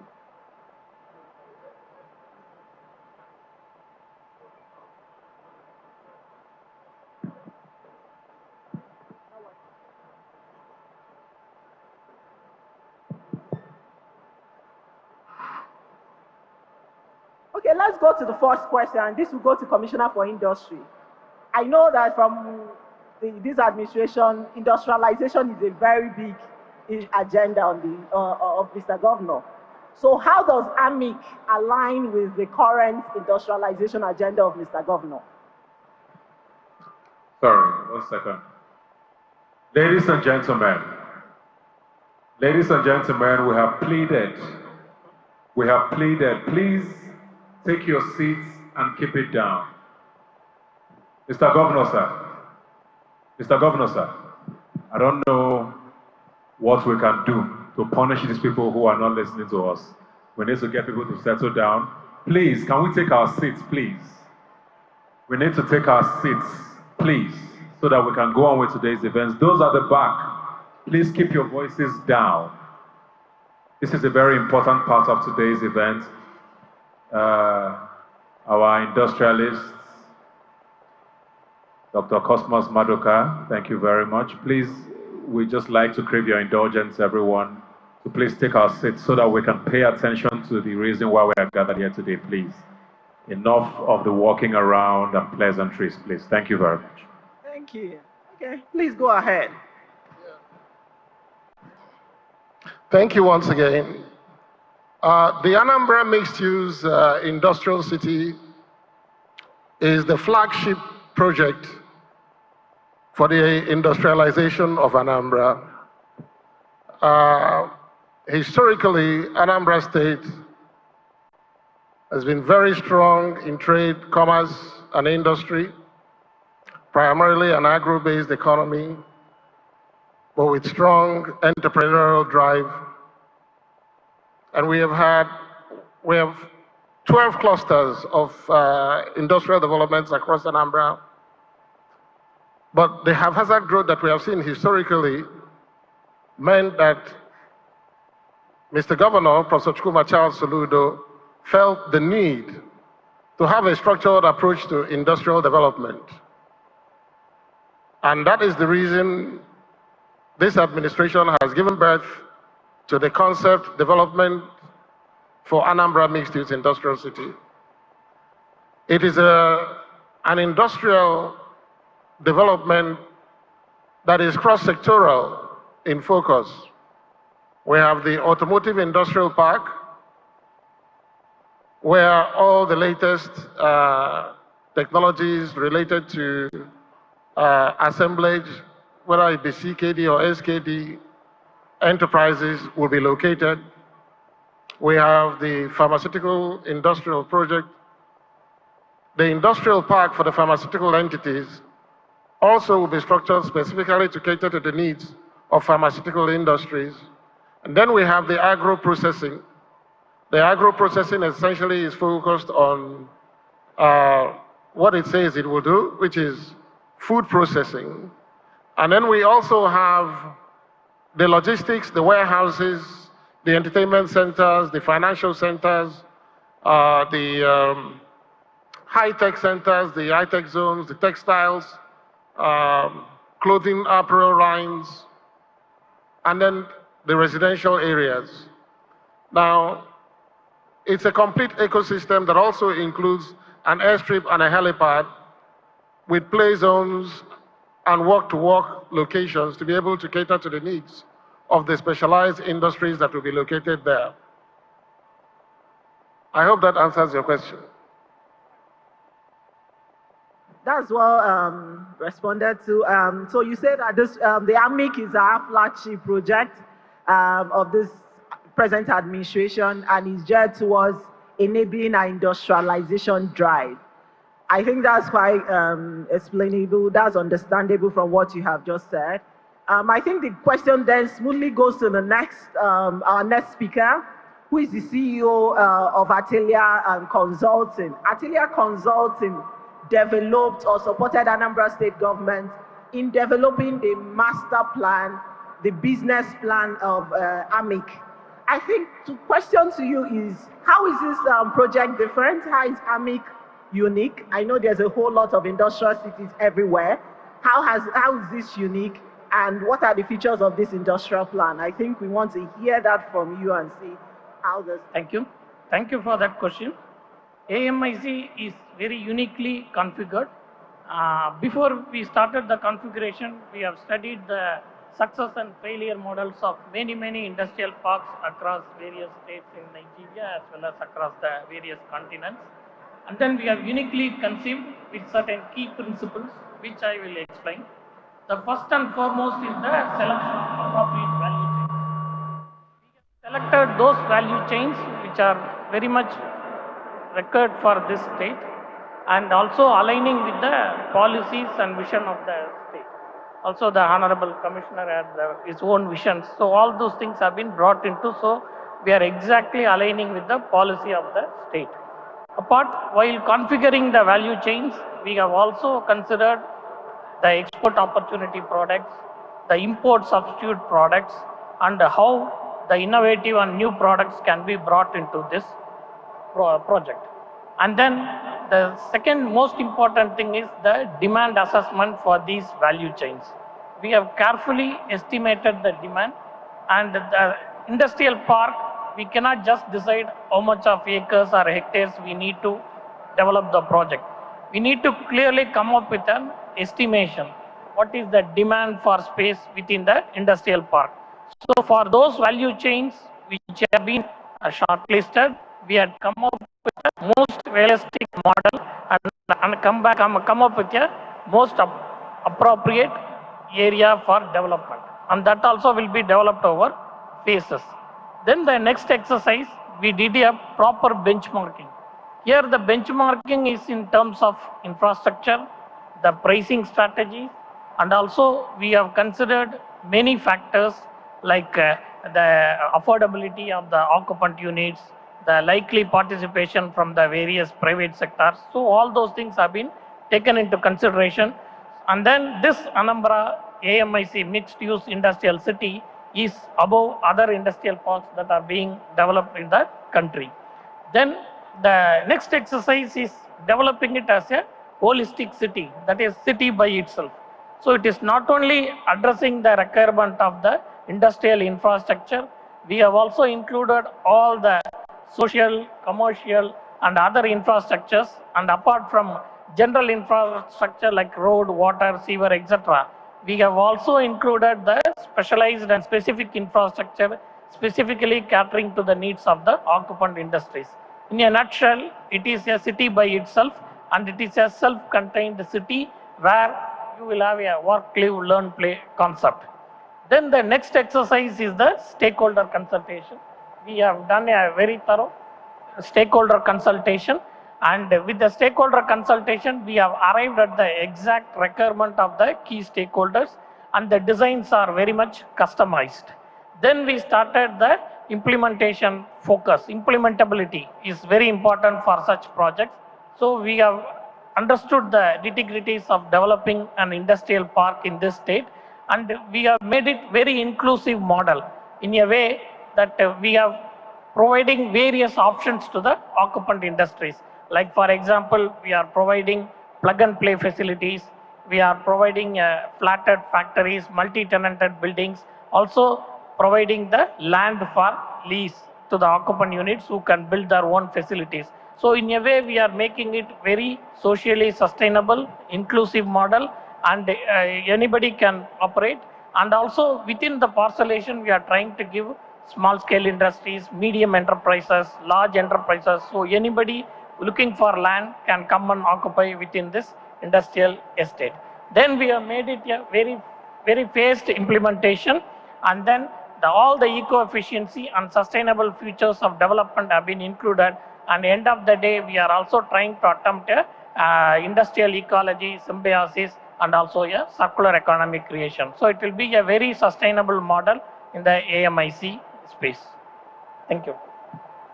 Thank you so much for the insights you've given on the AMIC.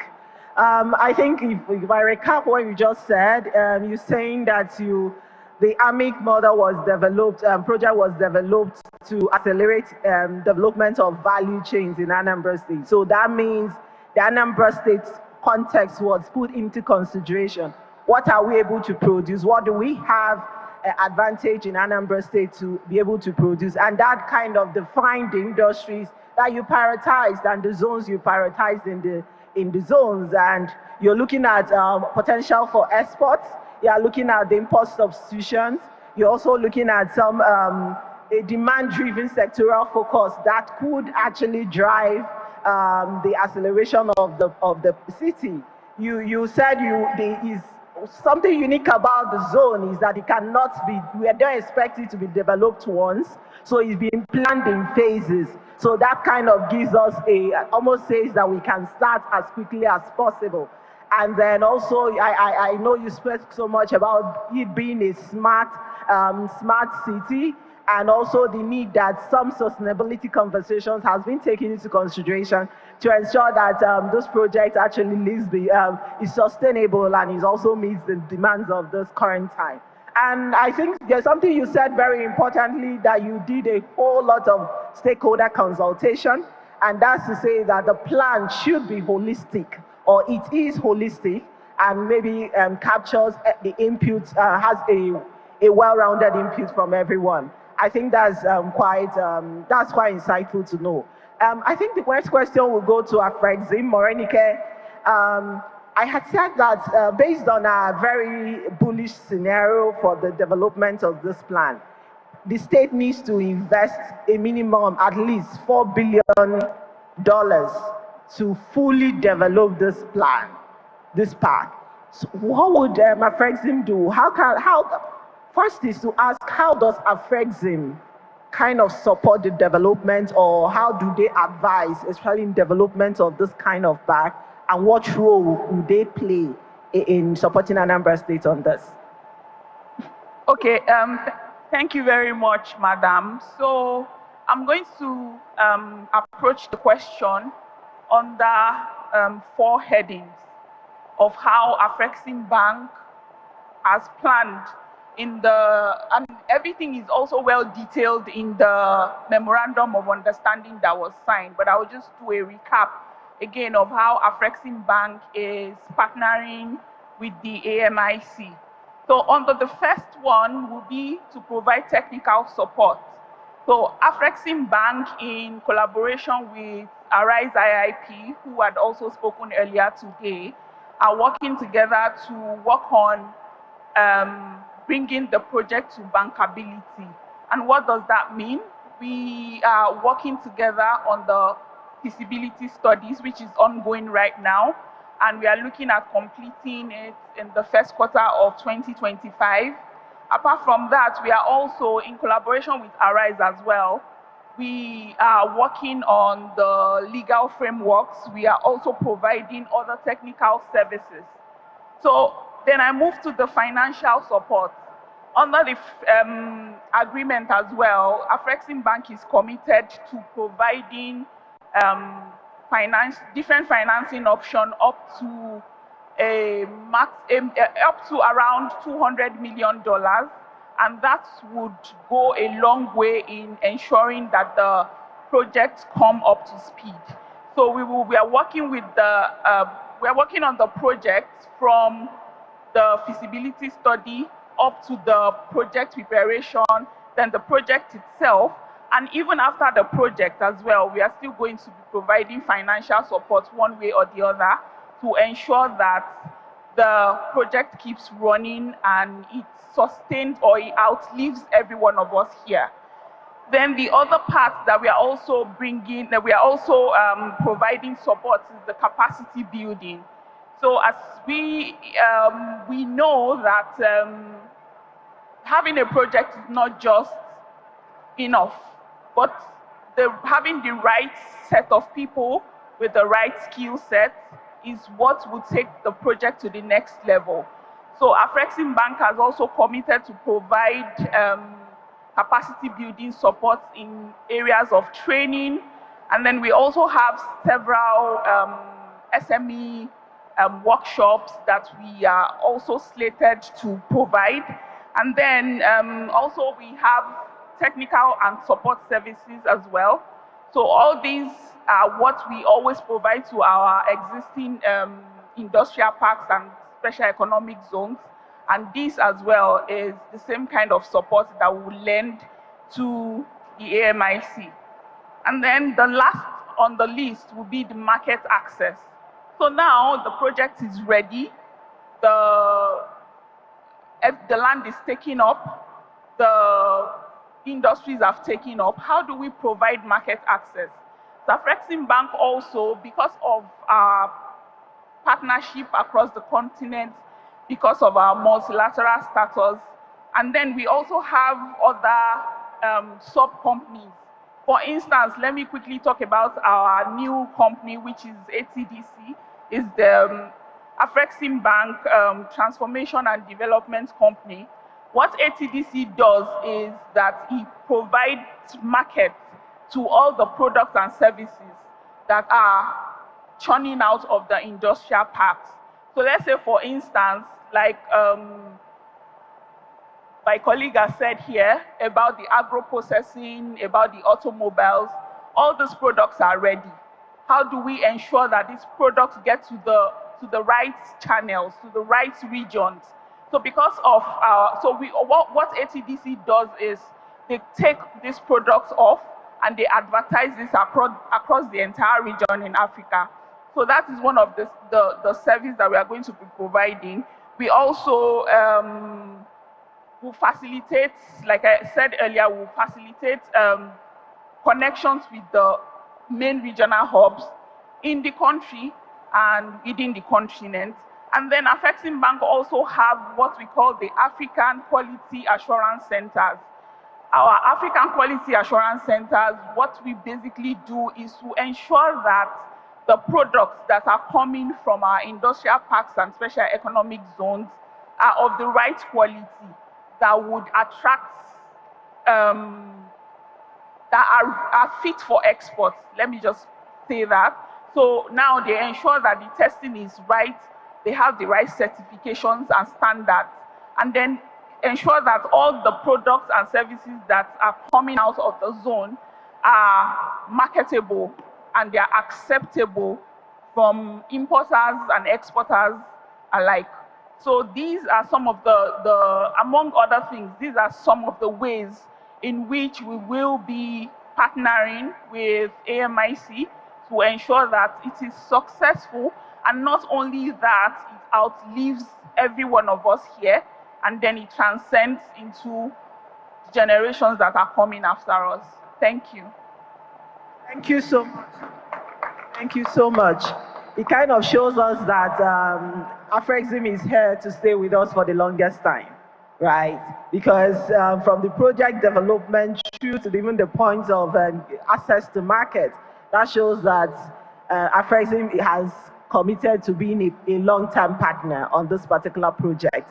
And also to mention that I think we haven't even tapped like half of the potential of the that Afrexim has, for the technical support, the technical, the capacity building, the quality assurance. I think what even highlights is that for people who don't have any market or who haven't been in any particular business, could actually start off with AMIC and be able to see through their produce to the market, because we have more like an end-to-end support to ensure that this project, whatever you choose to do within the park, actually kind of gets to the end users.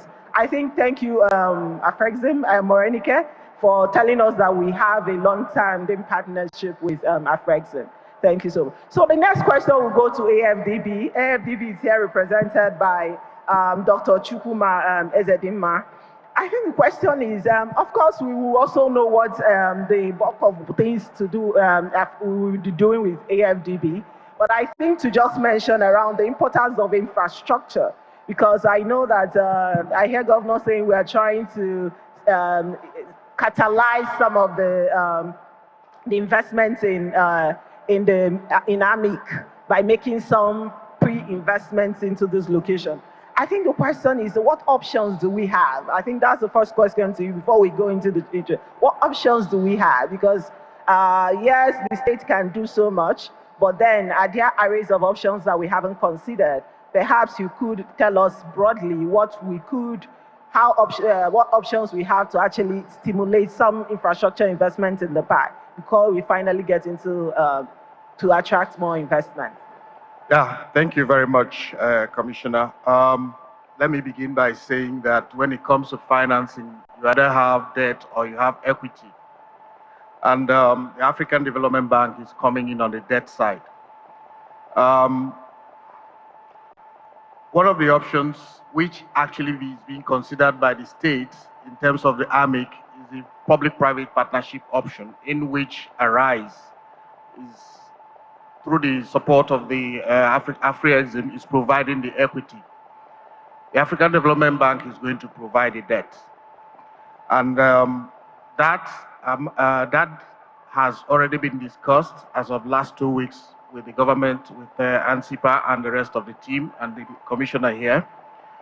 The bank, African Development Bank, currently has just finished an appraisal mission to support approximately about 8 to 10 states on what to call the special agro-industrial processing zones. Our emphasis in Anambra State, AMIC, is with respect to the agricultural zone within AMIC. And we have agreed with the government that we will secure that site by fencing it and providing a signature gate, as well as doing the major road. There's a major arterial road within the park. The bank is going to, African Development Bank is going to fund that specifically. And then we are looking also at the production zones, the agricultural transformation centers. The bank, African Development Bank, is going to fund all the agricultural transformation centers within the state. There are 3 of them. We need to boost production, and because of that, we need to ensure that we have the production consistently supplying the industries in the agro-industrial park.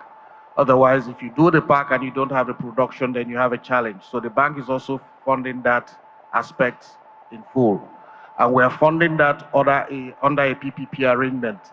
Let me mention the PPP arrangement that Anambra State has proposed is actually what the bank is currently using now across the country to ensure that all other states that are under the Special Agro-Industrial Processing Zone program follow the same approach. So we are very strong on that, and that has given us a model that we can use across the country. As you also know, I currently also lead the Special Agro-Industrial Processing Zone across the continent for Africa, and we're currently working in 11 countries in 28 sites. And in many of these sites, we are also plowing in a PPP model that is similar to what the state is doing. So the PPP model is a major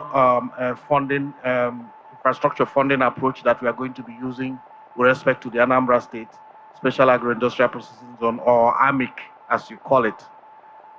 So basically, that's what it is. Thank you. Thank you so much, Dr. Chukuma. So you just told us what AFDB would do. I think from the part of what you said, that this is whatever you're going to do in Anambra State is more like replicating a model that is already working somewhere else. And you also, I think the commitment around the fencing of the zone, making the access roads already, yes, the major access roads into the zone actually kind of tells us that I think we already have our special agro processing zone almost ready. And I think that's a something comforting from this panel. And I think just to mention, for us to develop agro processing zone, and we are open to equity investments, and we're also open to debt investment, because we think that the zone has the potential to be able to repay itself or finance itself. Do you understand? So I think it's something to say that, yes, there's equity part and there's also debt part, because we see it as a very viable investment. So I think it's open, just to underscore that. I think we have gone through the first round. I think just quickly to go to Commissioner for Industry to ask, are there some sectors? Because I know that we really cannot do anything. And I say this question is asked from the Anambra State perspective. What are the key sectors that Anambra State could already, or you think that once we kickstart today, there are already opportunities to be able to tap into the sector view of that, based on what we see currently in Anambra? Because we are trying to organize Anambra State considering that we're currently largely informal. So asking from that perspective, how can we, are there sectors that we should be prioritizing at this time because of the immediate opportunity therein? Well, thank you, Chiamaka, for that question. I think that the land use parcellation of Anambra mixed-use industrial city already highlights the priorities of the Anambra State government. The priorities of Anambra State government is primarily to develop the automotive industrial sector through encouraging investments into the automotive industrial park and to ensure that we maintain a healthy population through investments in the pharmaceutical industrial park, and similarly into the agro-processing so as to ensure that we have food security. So the land use, when you look at the spread of the 4,000 hectares of land in the Anambra mixed-use industrial city, the use of the parcels of land gives you insight into the priorities and the areas in which the state government under Professor Chukwuma Charles Soludo is keen to ensure that Anambra becomes the industrial hub for Africa, that it is the new emerging hub for industries in technology, in automotive manufacturing, in agro-processing, in the pharmaceuticals, in life technology, in innovation, in the textiles, entertainment, and banking and financial services, and also high-quality entertainment areas with mixed use in residential homes. So the general idea is to have an ecosystem that is so advanced and so at par with anything you can find anywhere in the world, but with tax incentives, policy support, and regulation that ensures that it is the best that you can have on the continent. We benchmark what we're doing in Anambra with the best anywhere in the world. Already, we have visited some locations across the African continent that are like showcases. In Cairo, we've visited industrial parks in Cairo, in Benin Republic, in Togo. We've followed very closely what's happening in the East Africa region and in the Southern Africa region, where in conversation with the Atelier Group, who are arguably the best in the world, to visit some of the industrial parks that are in India, and not just to visit them for purposes of sightseeing, but to ensure that we also bring Indian entities that are looking to partner with African companies for the purposes of growing the industrial base of Anambra State and serving the entire continent of Africa from Anambra as the new emerging industrial hub. Thank you so much. Thank you so much. Thank you so much, MC. I think we're rounding up now. I think you really captured all that we initially planned for from your first round. So I think I'll just go around, maybe just one minute, just keep it at one minute, just give us your last words, and these are to our partners, right?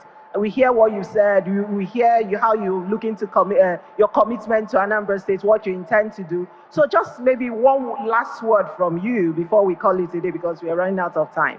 Yeah, so if you can just quickly help us, maybe that last commitment from you, from our partner who start off with Atelier, who has developed this plan, what level of support, how are we going to work this through, how are we working through this mile, and Afrexim and then AFDB before we call it a day. Just 1 minute.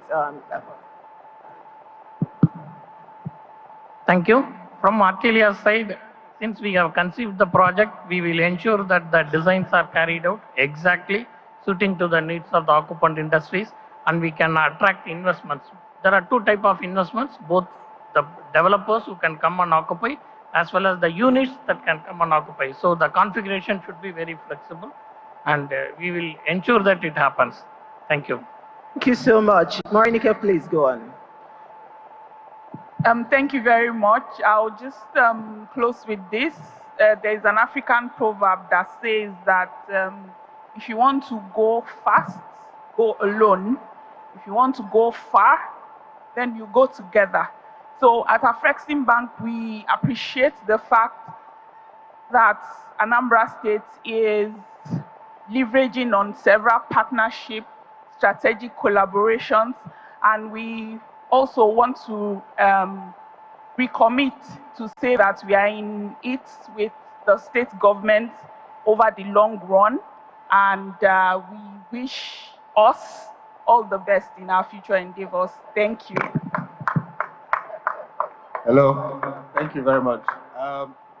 For the African Development Bank, we will say that we are in it together, and so I don't think we will have any worries as far as the bank is concerned. We will provide and support as much as we can in the short and in the long term. Thank you very much.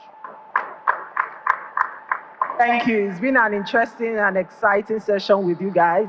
And I will say that I think everyone here, at least we have a better understanding of Anambra Mixed-Use Industrial City now. And I hope that at least before we leave here, we'll have many interest in the project. And of course, we'll continue to build together. Thank you, everyone. Thank you, panelists, for making this session. Can we give a big round of applause to our panelists, ladies and gentlemen? Thank you very much for that insightful conversation. Thank you, thank you, thank you.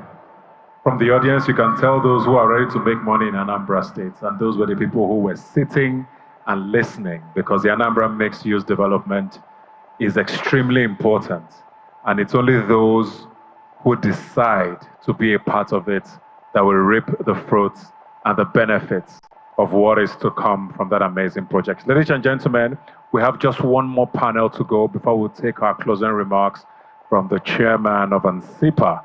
Before we get to that, ladies and gentlemen, we'll have another panel discussion, just one last panel discussion on the power and energy markets. If you're a Nigerian, you know that this is an integral part and a key to what will unlock investment and development in our country, and most importantly, in Anambra State. Ladies and gentlemen, to moderate this panel on power and energy, I'd like to call on the former chairman of General Electric and the current chairman of the Anambra State Steering Committee on Power and Energy.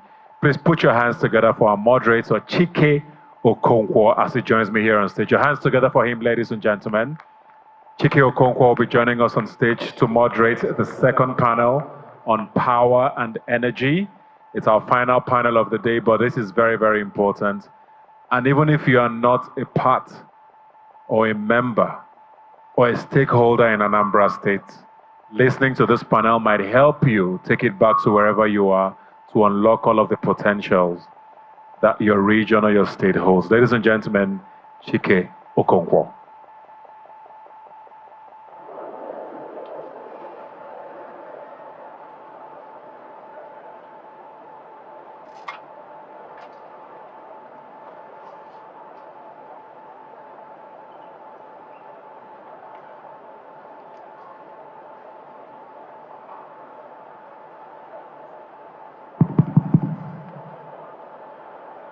Good afternoon, everyone, and welcome to the second panel for today's event, the Anambra Investment Summit 2024. It is my pleasure to moderate today's panel, which I would say brings to some closure in terms of what is required to bring or attract investment to Anambra State.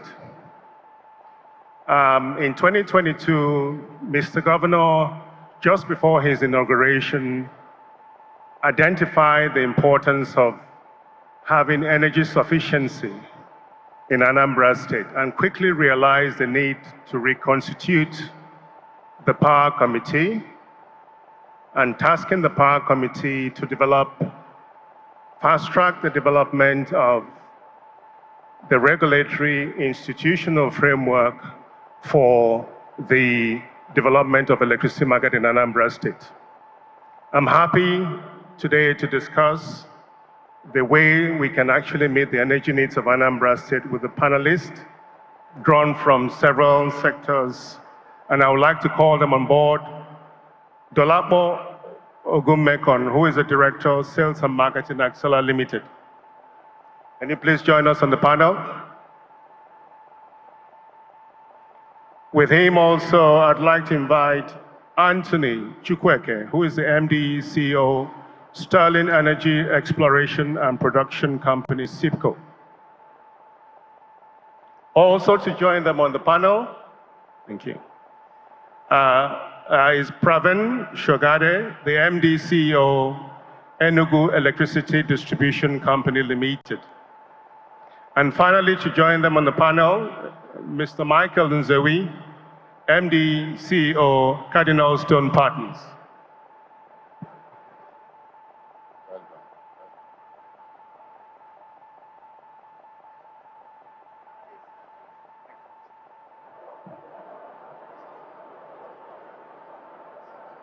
Yes, as the panelists are taking their seats, may I recognize the presence of the Augustine C. Onyekwelo, Zaka Jugonoga, Deputy Director of Investment and Promotion on Investors Services.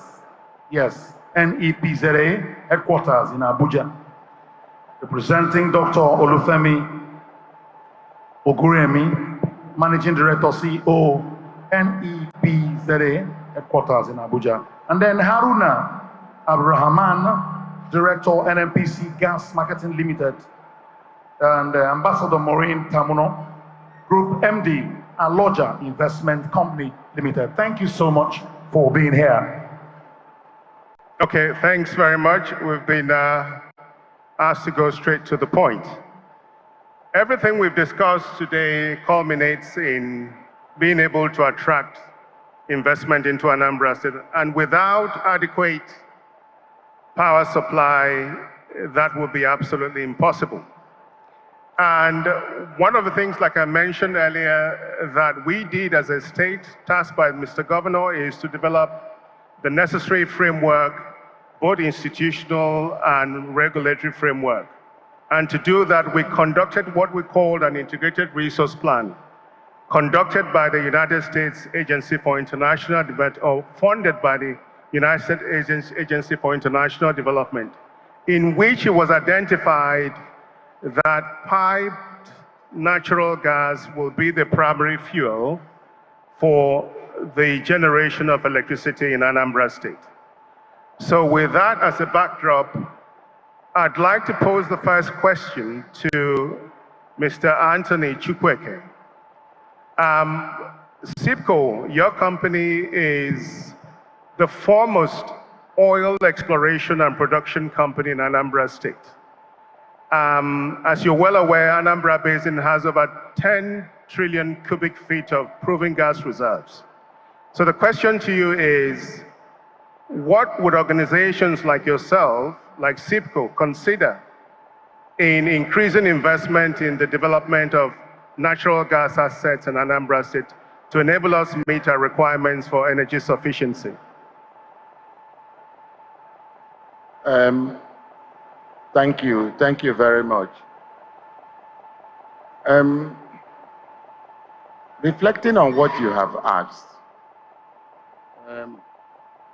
you have to consider that everything I tell you is from my heart, because I'm from Imo State, but my heart is also in Anambra State because we married from here. My daughter is married to a young man from Nri. So I have a big interest in making sure that Anambra grows.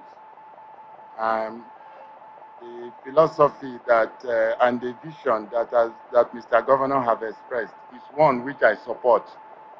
And we have worked together in government before, so I know when he says he is serious about it. So what I'm going to tell you is serious. And if we want to do it, make it work, it can work. Gas as a business of its own is yet to mature. You cannot produce gas on its own in a commercial. Can you get the microphone closer to you? Yes.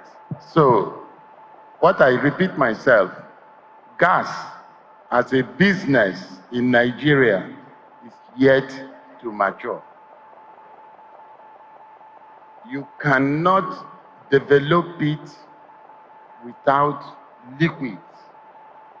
Liquids, I mean natural gas liquids, condensates, and LPGs, must be with it. If it's not with it, then Nigeria is not yet in a position to develop.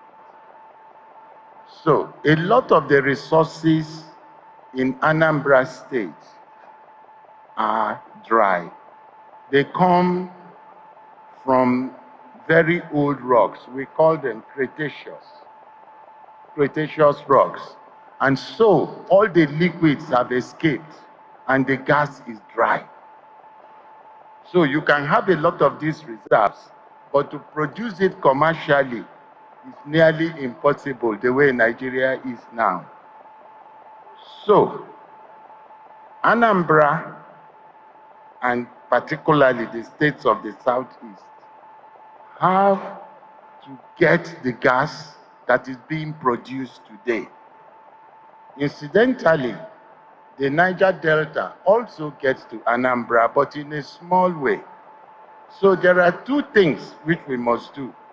And as Tony Chukwueke and as SIPCO, and following the vision of Mr. Governor, I'm prepared to do what it takes.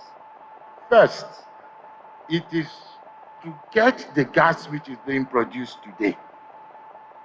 We produce quite a bit in Anambra State, but it is not sufficient. Before you produce gas is a long-term business. You commit it to people who will lift it. People don't just jump in and take that gas because it's committed. So you need to make an investment to put additional gas in place. So you don't have to kill yourself because the gas is there. What we have to do is to get the assets. Anambra has small assets, but Anambra has very bright people.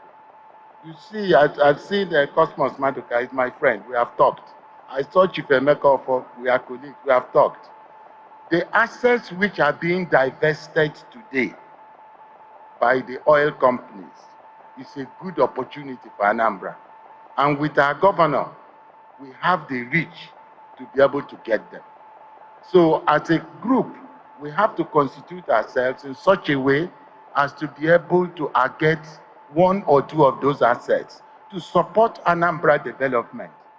There are ways that gas can come. If even you get the asset, the block itself offshore, you trade the product. You say, give me here and take here. It happens.